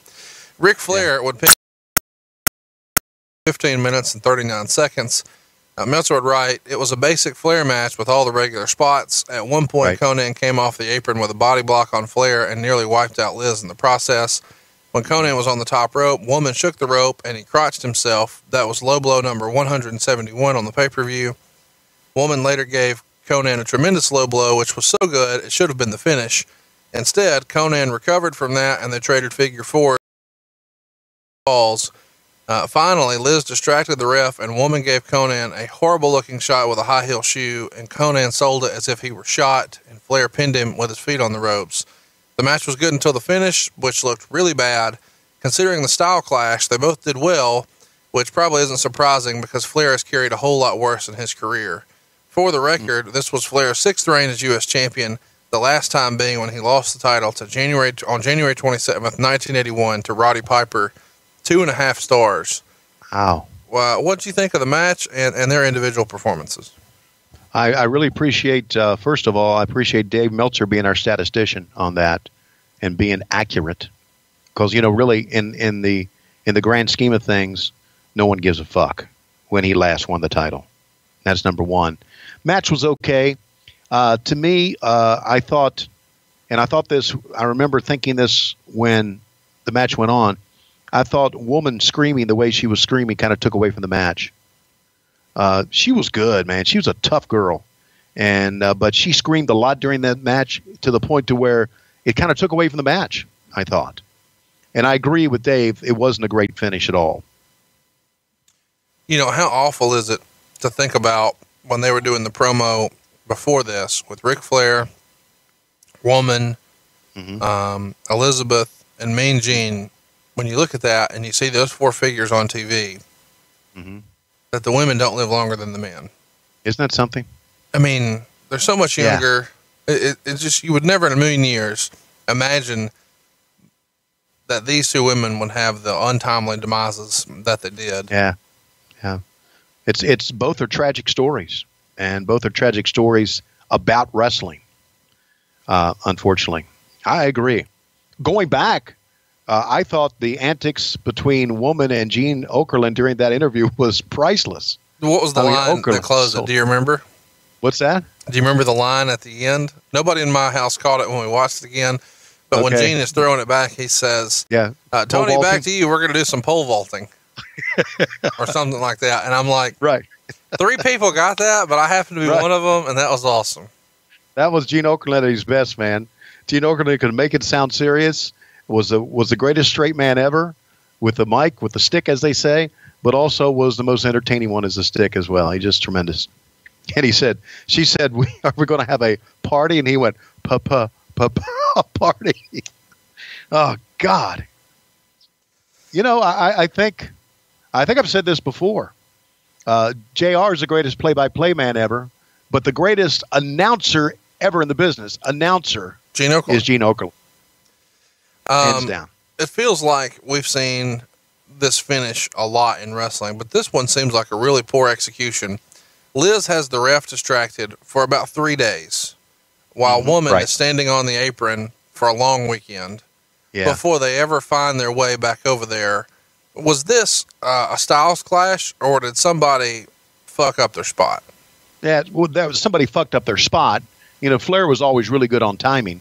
There was one time that Flair went up on and this is a spot that he had always done before, had walked up on the turnbuckles, and the opponent gets up and then sends him over. If the timing on that was shitty as well, because Flair went up there and stayed for what seemed like an eternity before Conan got him down. So it was a case of bad timing between the two, and it was a case of too many people out there involved in the match. You didn't need that many people. Rick has, in hindsight, over the years, kind of poked fun at the fact that WCW programmed him with Conan here, and I don't know that it was necessarily a knock against Conan, and of course I'm a Flair apologist, so I can just say that, but I think it was based on he's been in the world title picture since 1981, and now he's back in the U.S. title picture. It doesn't really make any sense. It does feel like Conan kind of on his way up the WCW ranks. Of course, he'd already conquered Mexico, but he's trying to move his way up WCW, and Flair is coming down a little bit to do so. And that's not a knock against anybody. It's just where they were on the card. Yeah, but also there's something else to be said about this match. How many times did you see Flair and Conan on a pay-per-view or on a Monday Nitro? Right. It goes back to a common thread here that I've talked about. We've seen so many combinations over and over to the point to where we've seen them all. And I think seeing Flair against Conan here was at least something in new. Theory was refreshing, right? Oh, absolutely. No, I can't argue that at all. Right. Do you think the goal here from Bischoff is to give new life to the U.S. title by putting Flair on there, since they've kind of got a plan in place for what they're going to do with the world title? They want to find a way to kind of cleverly remove Ric Flair from that and let him make another belt mean something? Yeah, I think, anytime Flair was a champion, it meant the belt meant something. But let's be honest, the U.S. belt in its infancy meant something in the old territories. But when you became a national promotion, it always was kind of second best to the world title. But Flair would make it mean a little bit more. At least that's what the thought was. So next up, we've got the Giant and Kevin Sullivan, and they beat Arn Anderson and Chris Benoit in about 8 minutes after the Giant chokeslams Arn Anderson. And the stipulation of the match was if either Benoit or Arn get the pin, then a member of the Horsemen would get a world title shot against the Giant on the next Nitro. They get the other Horsemen in on the act early when McMichael hits the Giant with a briefcase early, and this leaves Anderson and Benoit to beat on Sullivan and try to establish him as the face in the match.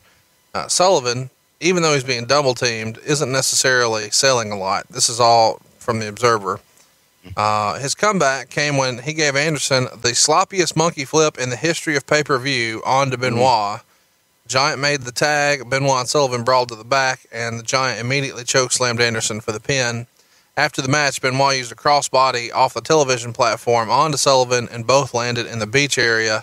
They brawled back to the ring, where Benoit gave Sullivan a backward superplex off the top rope and kept stomping on him until a woman ran in and screamed for Benoit to stop hurting Kevin. No acknowledgement was made about them being married, nor were any hints dropped.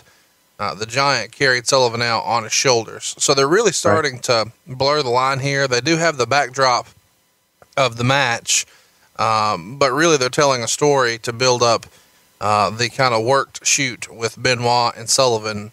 Was this uncomfortable for everybody, or does everybody kind of have their own opinion like you did? This is just a work. Well, it was uncomfortable, and I thought it was a work, but I had no guidance here. We did not sell it we sold it as if we don't know what she is talking about. We didn't sell it as if Kevin and Nancy had been married or were married and still seeing each other and an affair with Benoit or whatever, because we were not told what to say here. We didn't even know Woman was going to come running out. So if they wanted us to further the storyline here, they probably should have clued us in. That's why another thing is I'm thinking this whole fucking thing's a work, and they have no idea where they're going with it. So I was kind of disappointed in that. And that was one of those things where I thought they're working the boys, and now they're working us too.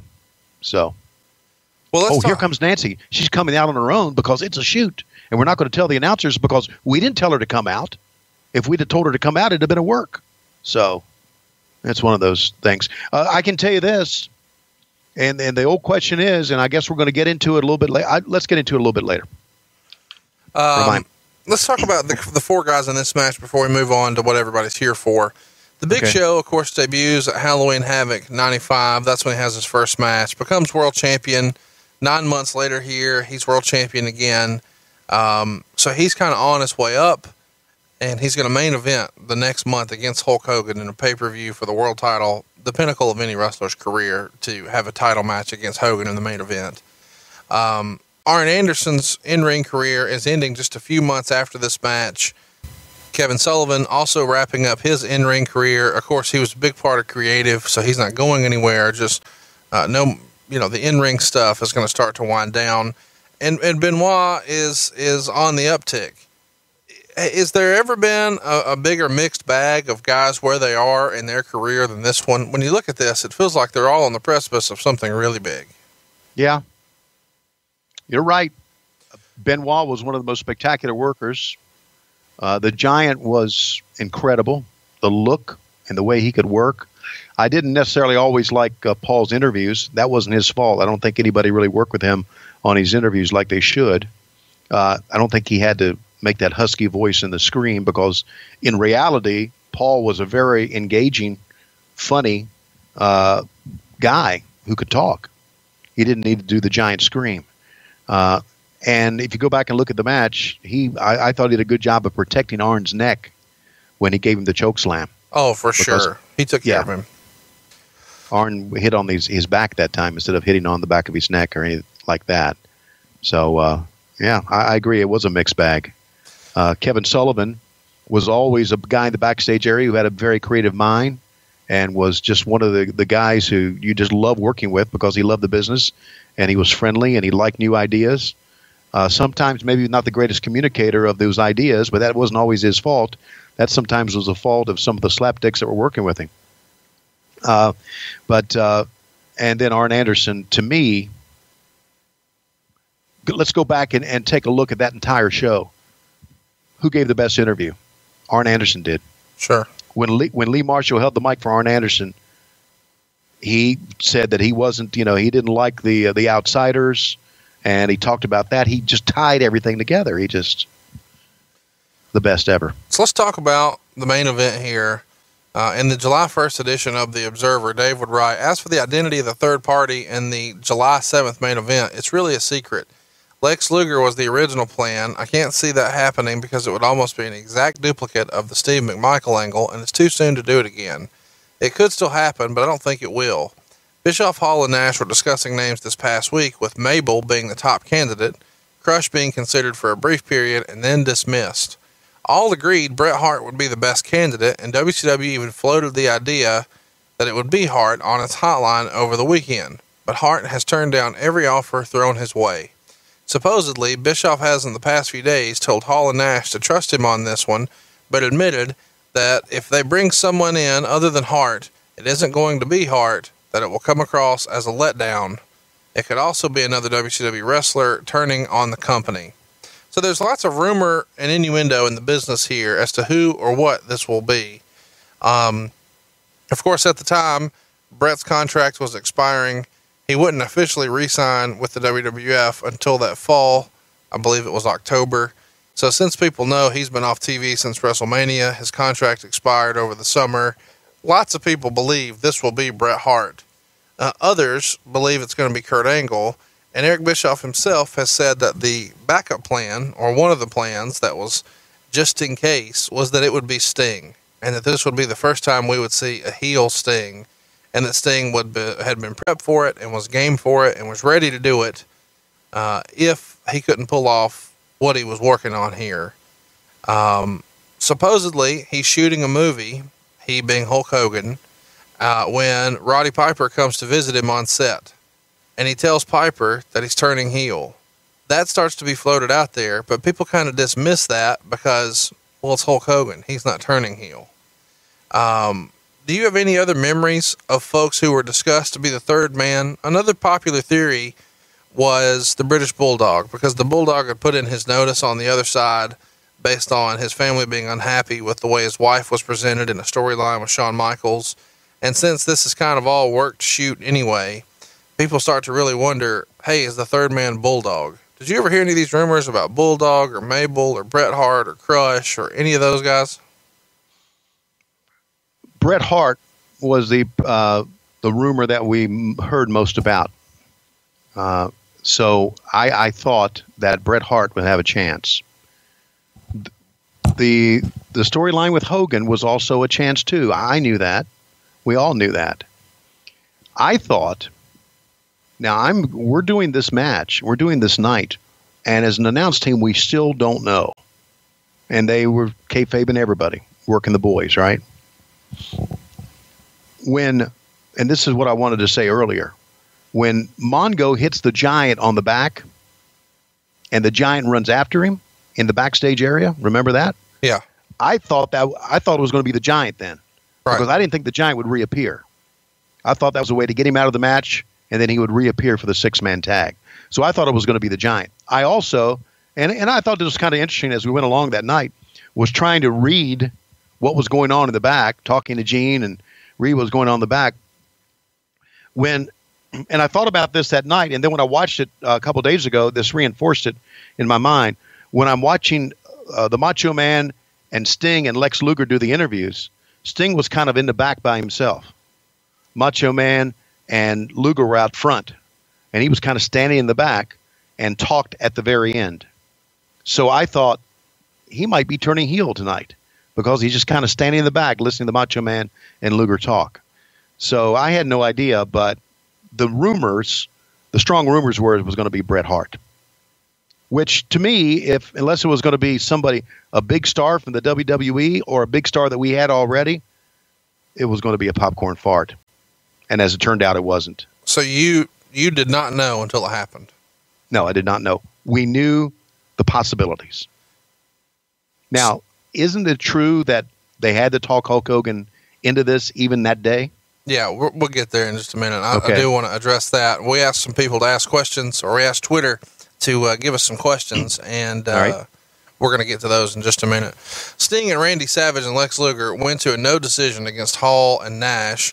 Luger was KO'd early when Sting used a Stinger Splash on Nash, which in storyline was said to have hit Luger, although it didn't. Luger has been destroyed 1,000,000 times worse in the past and not even sold it, but this time he did a stretcher job and the match was halted for a few minutes. This is all word for word from the Observer. Okay. The match was so-so, totally saved by the finish, mainly with the outsiders beating on Sting. Savage made the hot tag until Nash low-blowed him.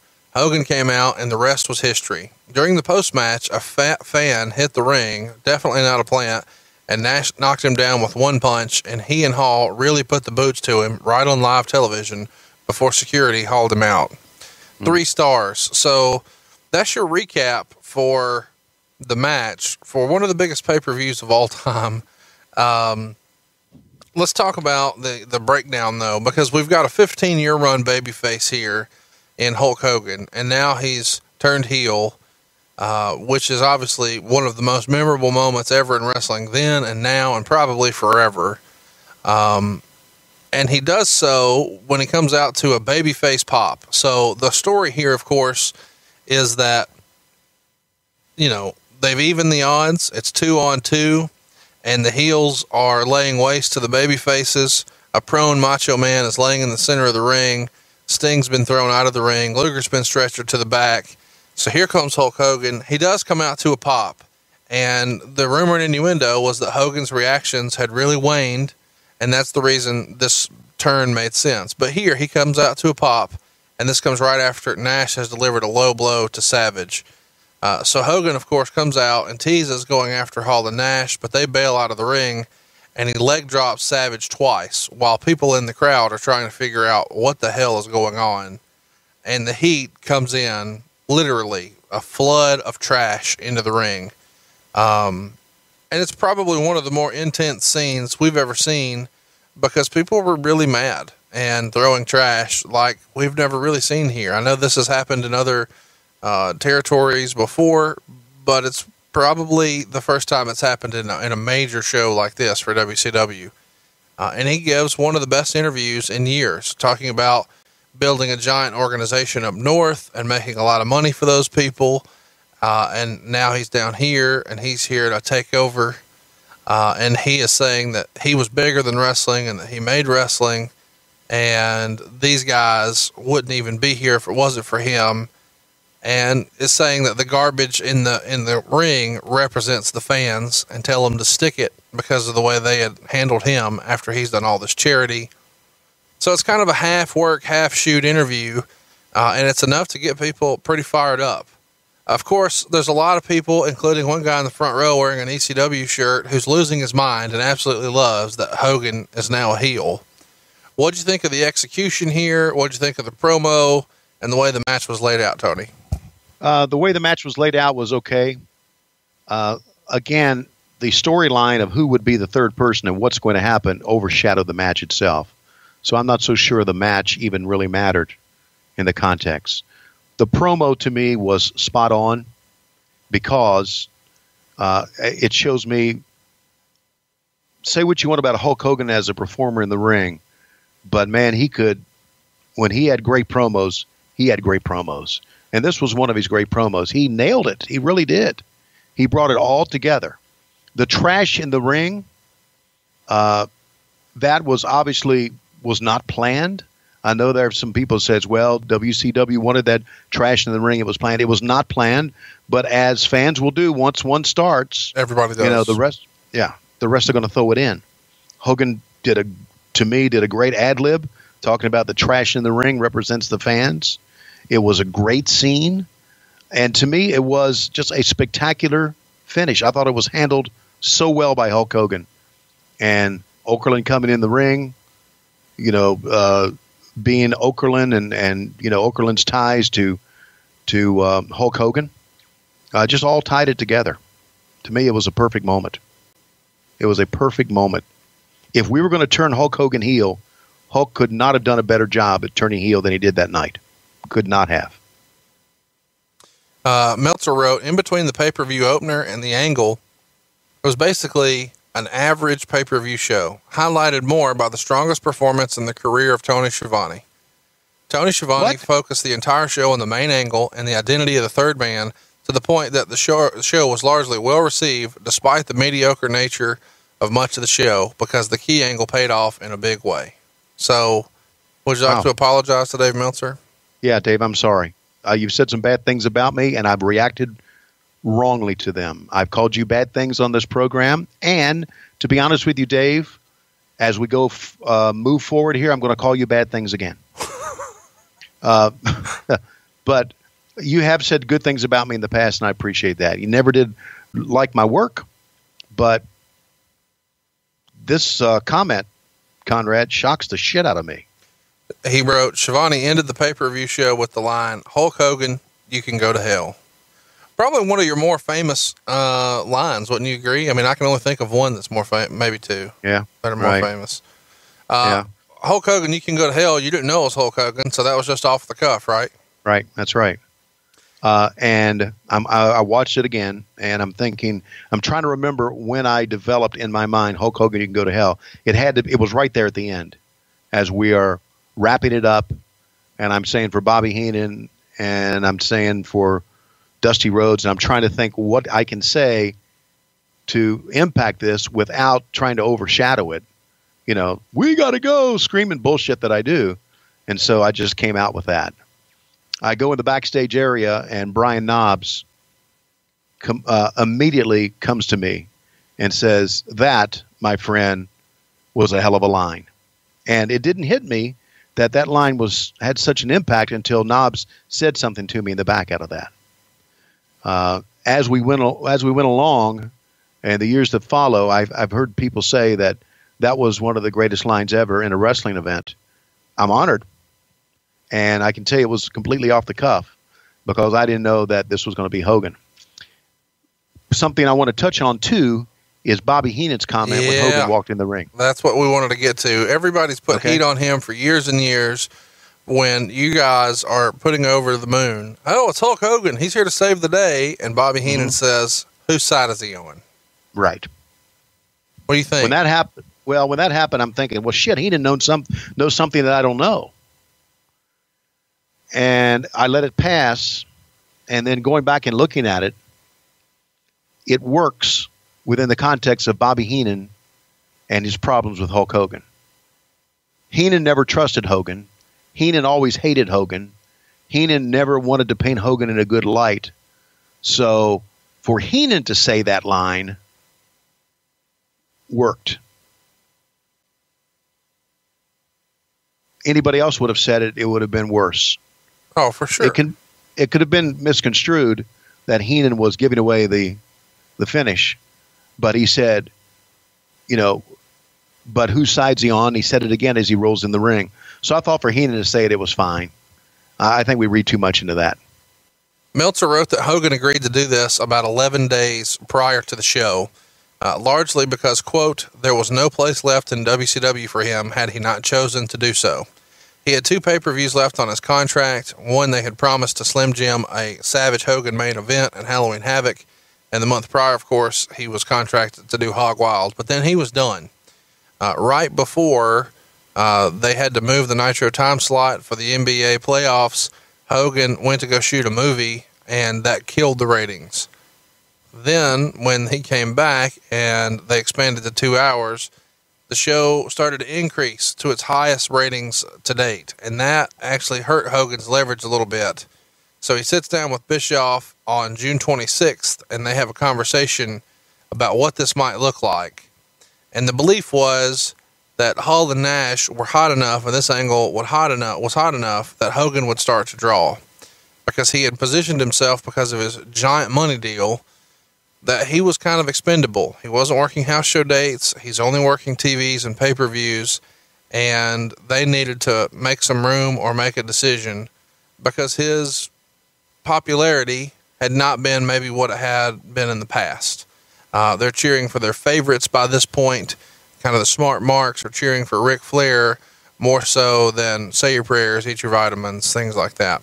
Of course, his name still means a lot in buy rates. Of course, the biggest pay-per-view they ever had in 94 was the Bash of the Beach. And that was because of Hulk Hogan. And people wanted to take their kids to see Hulk Hogan. But this is a risk. Will people take their kids to see a bad guy, Hulk Hogan? All the merchandise that you're selling with a babyface superhero like Hulk Hogan is a major revenue source. But if he's a heel, is anybody buying bad guy merchandise? Historically, that wasn't the case.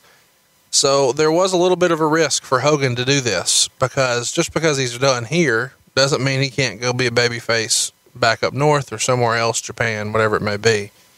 So Bischoff has the contingency plan, the plan B that we touched on earlier, and decides it should be Sting. And largely, Meltzer freestyles that decision was made because people had seen a heel Savage and people had seen a heel Luger, and the Luger turn had already been kind of floated out there as a rumor for so long. They wanted a shock, and it wouldn't be a shock with either one of them, but it would if the perennial babyface Sting turned heel. How different do you think the business would be today, Tony, if Hogan had kiboshed this and they went with Sting instead? It's not a slight on Sting, but I don't think it would have been as good as it was now to date, or was back then. To me, Hogan was, after it all was shook out, to me, Hogan was the best choice, because of Hulk Hogan was the biggest name in wrestling, heel or babyface. With marketing people, you just say the name Hulk Hogan. I'm not sure marketing people knew that he was a heel.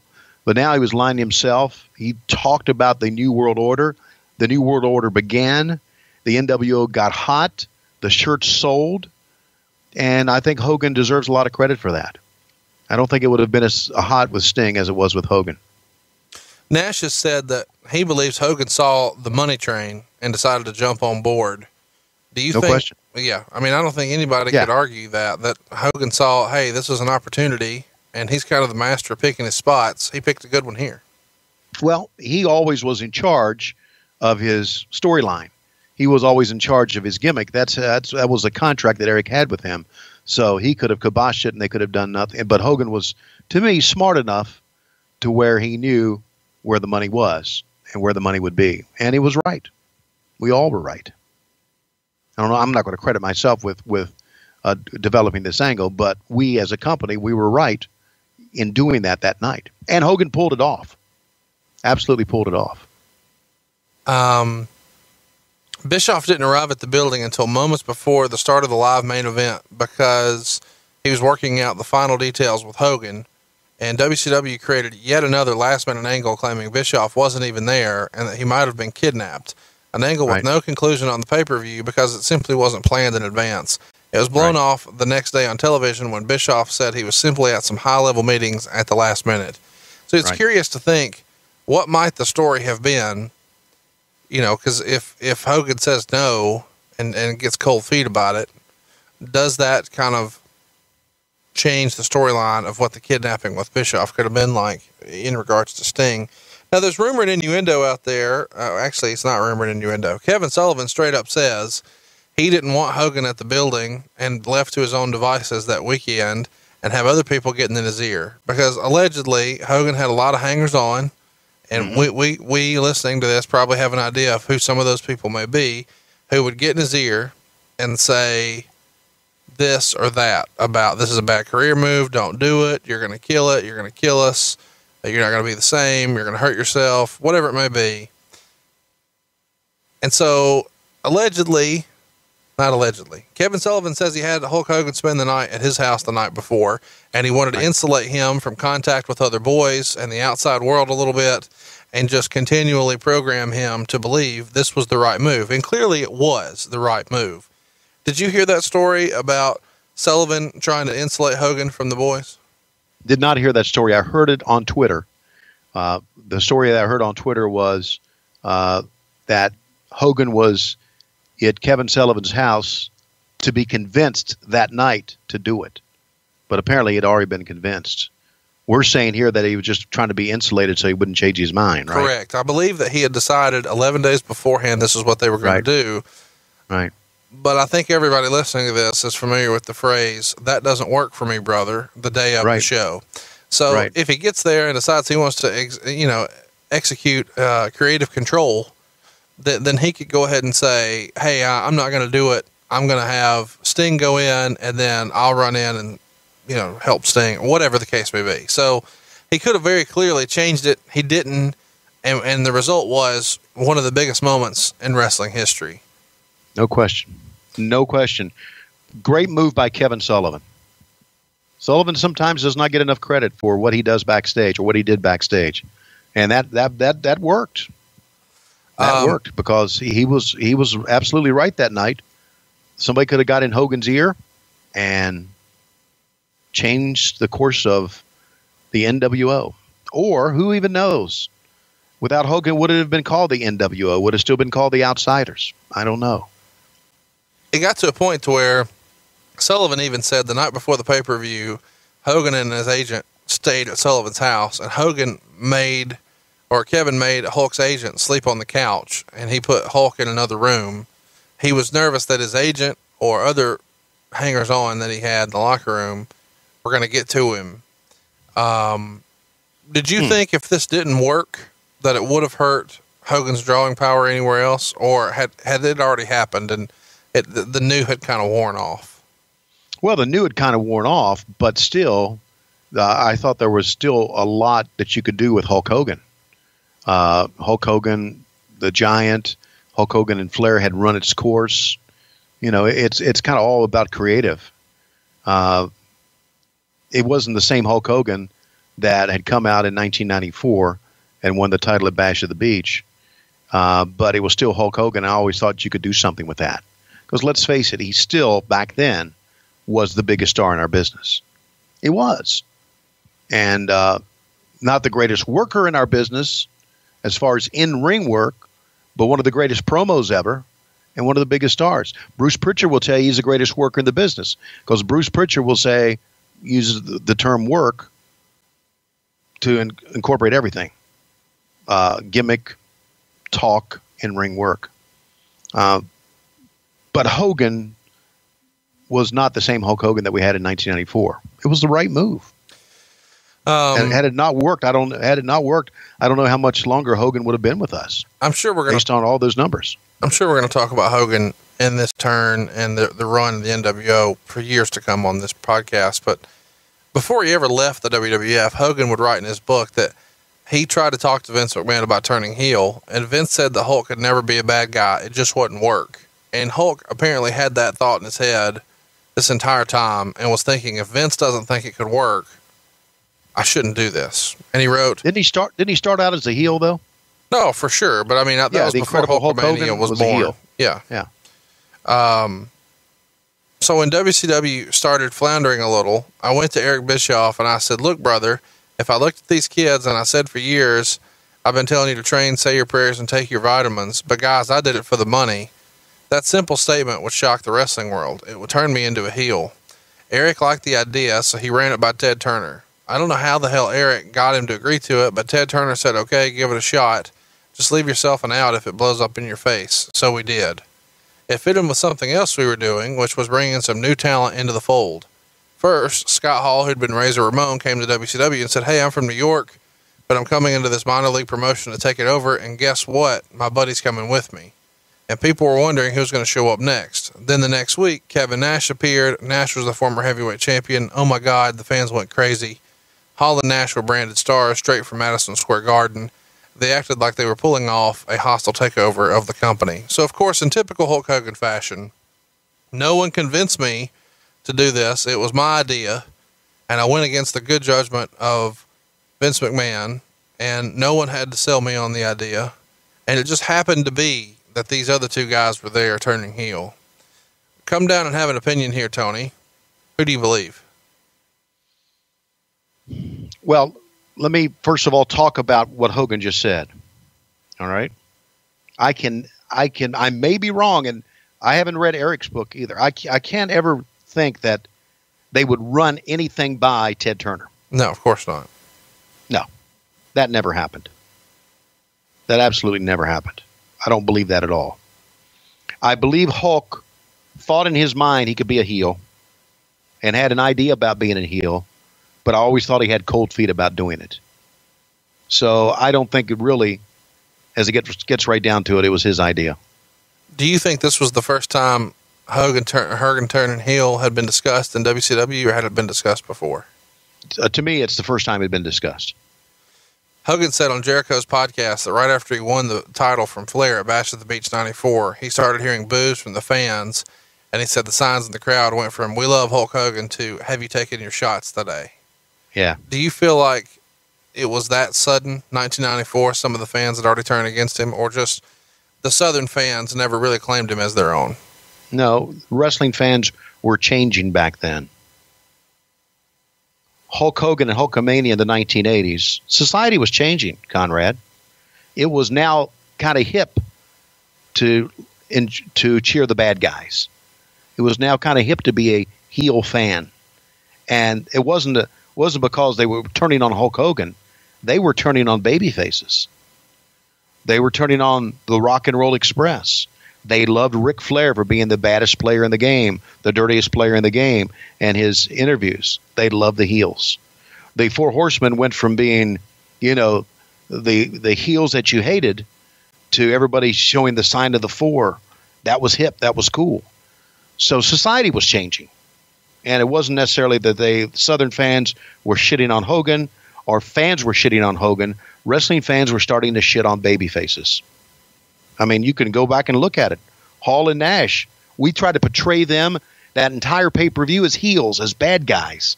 as people who were going to ruin us. But fans loved them because it was cool. It was hip to love the bad guys. That was what was going on at that time. If Hogan thinks they were turning against him, then he is putting the onus on him, and I can understand him doing that. But it was how things were changing in wrestling. Does that make sense to you? Absolutely, it does. Yeah.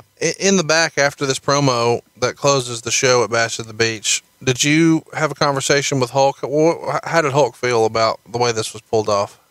Did not have a conversation with him, but I saw him at a distance hugging some guys and talking to guys, and everybody backstage, to a man, everybody was thrilled with what went on.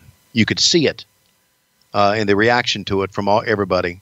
And it was one of those things where it was pretty apparent that everybody in the building that night, we oversold the fact that you could cut the electricity with a knife, and everybody wanted to know what was going on. But that was in effect a shoot. No, because everybody stayed and everybody watched, and everybody in the backstage area was glued to the monitors to see what was going to happen and what the reaction would be. So it was really quite a moment on many levels. When the match was over and Garbage is coming into the ring, it's clear it's just going to be a promo because Mean Gene's out there. Right. You can look in the crowd, and normally when the main event is over, no matter what they're doing after, people are heading for the doors trying to beat the traffic. Nobody was leaving early here trying to beat the traffic. Everybody's hanging on to see what's he going to say. Yeah, even the announcers weren't trying to beat the traffic, which we usually always did. So it was a moment that was big on many, many levels for all of us. And I'm, again, real thrilled that I was a part of that, and happy that my line helped it, because, I one of the first things I said was Hulkamania was dead. Right. When he started the leg drop, and it was. And it was probably dead before that, but it wasn't because of fans turning on Hogan. It was because fans were turning on baby faces. So chat me up. We've talked about how everybody backstage loved it, yada, yada, yada. Was there any negative backstage reaction to this? Did anybody feel this whole NWO heel Hogan thing wasn't going to work? Or was it 100% across the board? Everybody thought it was a home run.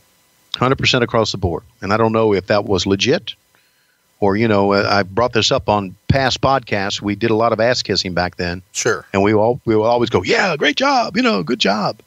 No one said that sucked. We shouldn't do it. Everyone liked it. And I think at that moment, it was pretty legit. All right. So let's go to Twitter. We asked you to become involved in the show. You can always vote on the poll at WHW Monday on Twitter. And once we know what's going to win, we say, hey guys, what do you want us to talk about? So we did that this week. Former announcer Dave Penzer says 7 of the most famous words ever spoken in wrestling. Hulk Hogan, you can go to hell. Still one of the greatest sign-offs of all time. So thanks for listening, Mr. Penzer. That's pretty cool. We appreciate you participating there. Dustin Starr wants to know, how much heat did Bobby Heenan get for yelling, whose side is he on? I did not see any heat. I did not see Eric go to him and admonish him for it, or anybody say any bad thing about it. I think that line is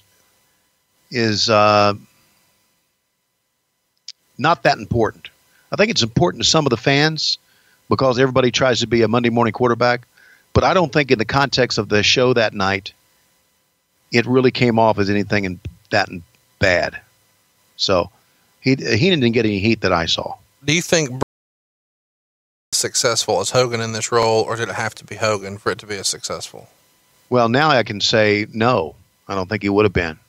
But I don't know because Brett was a big star back then. That's, again, a Monday morning quarterback thing. I cannot see anything being bigger than Hogan turning right here. Frank on Twitter wants to know, at the end of the night when you suggested Hogan go to hell, was that line fed to you or something he said in the heat of the moment? You already answered that. But he said that to ask this. The following night on Nitro, you issued an apology. Was that apology storyline driven or directed by the bigwigs at Turner? No, that was storyline. That was storyline driven. That was not directed by the bigwigs at Turner. To say hell on a pay-per-view? Not at all. That was storyline driven, and I don't even think I was fed that line. That was before I was fed lines, all that stuff. You know, I had some lines fed to me by Bruce Pritchard back when I was in the WWE, and then I went to WCW, and no one fed me lines until we started to go downhill, and everybody wanted to micromanage the company. What happened? Randall wants to know what happened to the fan that tried to get in the ring. Was he arrested? Yeah, he was arrested, and I hope somebody beat the fuck out of him. What did Tony Schiavone think when Mean Gene got hit in the head with a full soda pop that was thrown in the ring, which Hulkster laughed about? I thought it was funny too. Sorry. Just because I know Mean Gene. I'm glad he didn't get hurt, and I would have felt bad about laughing had he gotten hurt, but that was pretty cool. Who would you have picked as the third man, and why is it Tom Zink? I don't know if I would have picked Tom Zink as the third man as much as I would have picked maybe Rey Mysterio Jr. without his mask on. Oh, he was good looking, wasn't he? He's a good looking guy. I knew you were absolutely. Yeah. And, I guess Jim Powers was handsome, and Paul Roma, they were very handsome too in their own way. So if we're going for handsomeness, it probably would have been Rey Mysterio, because he was really, he was a very handsome, facial, cute, good-looking guy. Todd Adams. Where am I going with this shit? I don't know. You're Okay. just purging your soul. You're just letting it out. Todd Adams wants to know, was the Hulkamania turn to the dark side angle a year prior a practice heel run for Hogan? I think what he's talking about here is in 95, Hogan shaved off the mustache, stopped wearing red and yellow, started wearing all black. This is around Halloween Havoc 95. Do you remember this moment? Yeah, I can remember this moment. It was not a practice run. It was just another angle to try something different. Practice run? No. I don't think we ever did any. Well, I know we never did any practice runs of shit as far as angles are concerned. You either turn or you don't. The hard-hitting questions like this is what we can count on sometimes. This comes to us from Two Dogs Humping. And he says, my question for Tony is, should I flip a steak just once or multiple times when cooking it? Now, what you should do is you should put the steak on the grill very, very hot and sear it on both sides, and then move it away from the flame and put the top on it, and then let it bake a little bit. That's what you should do. Sear both sides to lock in the flavor, and then move it away from the flame and use indirect heat, and go fuck yourself. I was like, he's really giving good advice here. This is not what I was hoping for. I am Andrew wants to know, did Tony prefer Alan Iron Eagle, Charlie Norris, or Joe Gomez? This is what we need right here. Alan Iron Eagle. Steven wants to know, was Glacier's debut pushed back because of the NWO? It's a real question. I mean, we've all heard that. Okay. Yes, it was. I love you. You're just like, yes, just yes, fucking move it on. was. Yeah. Care. I mean, if you're going to have the biggest angle ever for your company, why not push one of the biggest clusterfucks back to stay away from it, right? What did you think about the rubber sharks on the show? The rubber sharks on the show? I didn't mind that. I did thought it was stupid for them to hit each other with it. It was pretty good fodder for some funny commentary for Dusty and Heenan, right? So it worked as a prop two ways. It was a prop for the beach look that we had, and it was a prop if they hit each other with a shark for Heenan and Dusty to say something silly. If Hogan didn't turn that night, what would have been the alternate plan for him? That comes to us from Paul on Twitter. Well, the alternate plan, if he didn't turn that night for him to continue to be a babyface, the alternate plan would have been for him to be the lead guy for WCW against this hostile takeover. Whether that would have worked or not, I don't know, but that was the plan. Well, anything else that we can cover about the Great American Bash 1996? It feels like we've left no stone unturned, but you were there. Any other stories or little tidbits you'd like to share with us before we wrap up this week's topic? I think that I really felt good about the commentary. I really felt good about the three-man team of me and Dusty and Heenan working together. I really thought leaving that... Well, what are you laughing about? I'll tell you in a minute. Keep going. I'm sorry. Okay. You laughing at me, motherfucker? No. You think I'm bullshitting you? Let me just go ahead and do it. Jonathan Presley on Twitter wants to know, why does Hulk Hogan and Terry Okay, let me ask you this first. Have you seen the new documentary on Netflix about the Hulk Hogan Gawker trial? I started to watch it, and then when I saw shots of Donald Trump in there, I'm just thinking, it's a guy wanting to bury the president again, so I didn't watch it. Well, the name of the movie, if you're out of the loop on this, is called Nobody Speak: Trials of the Free Press. And in there, they show video footage that was leaked at the time, not leaked, but it was public at the time in the middle of this Hulk Hogan Gawker lawsuit. But now everybody's talking about it again.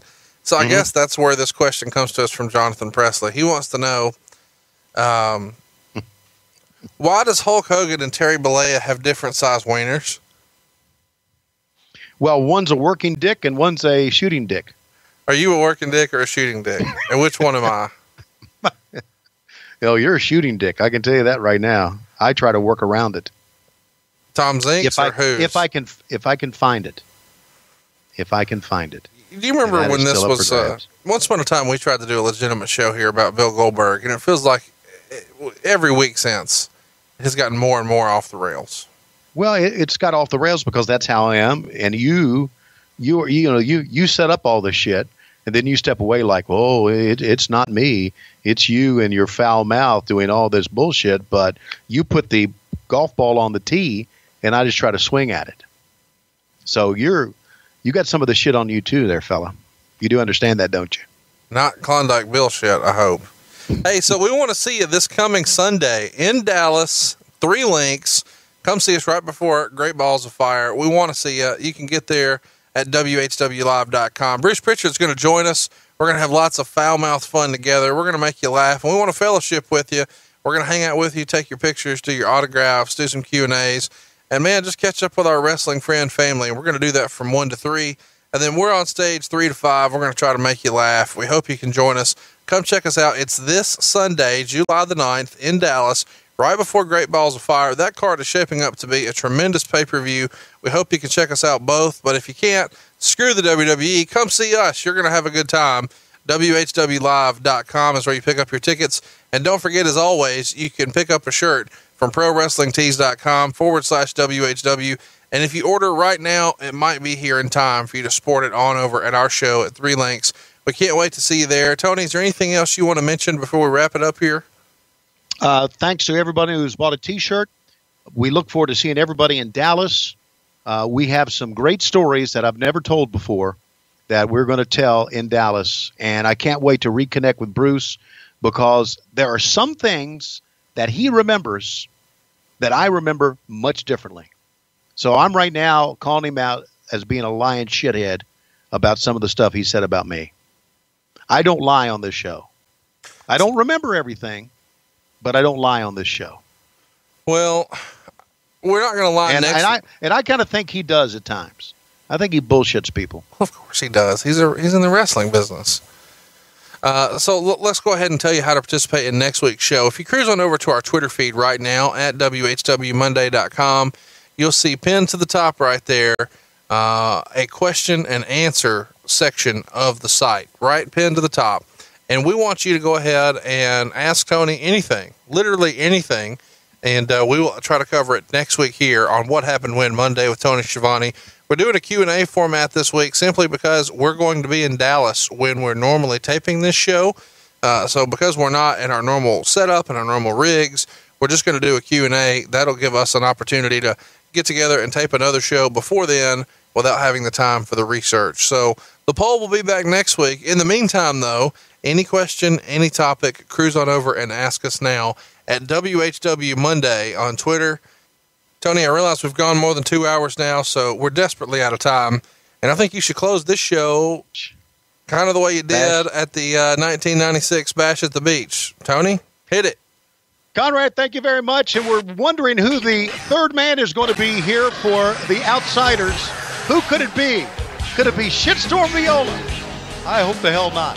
And now, through the curtain, oh my God, it's Bruce Pritchard. Bruce Pritchard is making his way towards the ring. This is really something to wrestle with. He gets in the ring. Here comes Mean Gene Okerlund. I can't believe it's what's happening. This is all set up by one man, Conrad Thompson. Conrad Thompson, you can go straight to hell. We're out of time on What Happened When. That was rude. World order.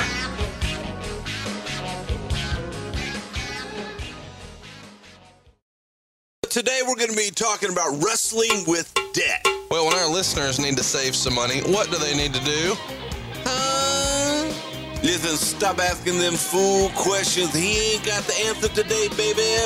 Take it from the second most recognizable athlete in the world today. SaveWithBruce.com can't be beat. They lower your monthly payments by $5, $4, $6, $8, $700 a month, baby. You got credit card debt, car loan, a second mortgage? There ain't no problem right here at SaveWithBruce.com. Pumpkinhead gonna take care of you today. You understand me, baby? Ooh, yeah, we don't need perfect credit, Even with credit scores in the 500, SaveWithBruce.com makes saving money easy. Dig it? NMLS number 65084, Equal Housing Lender. Mother.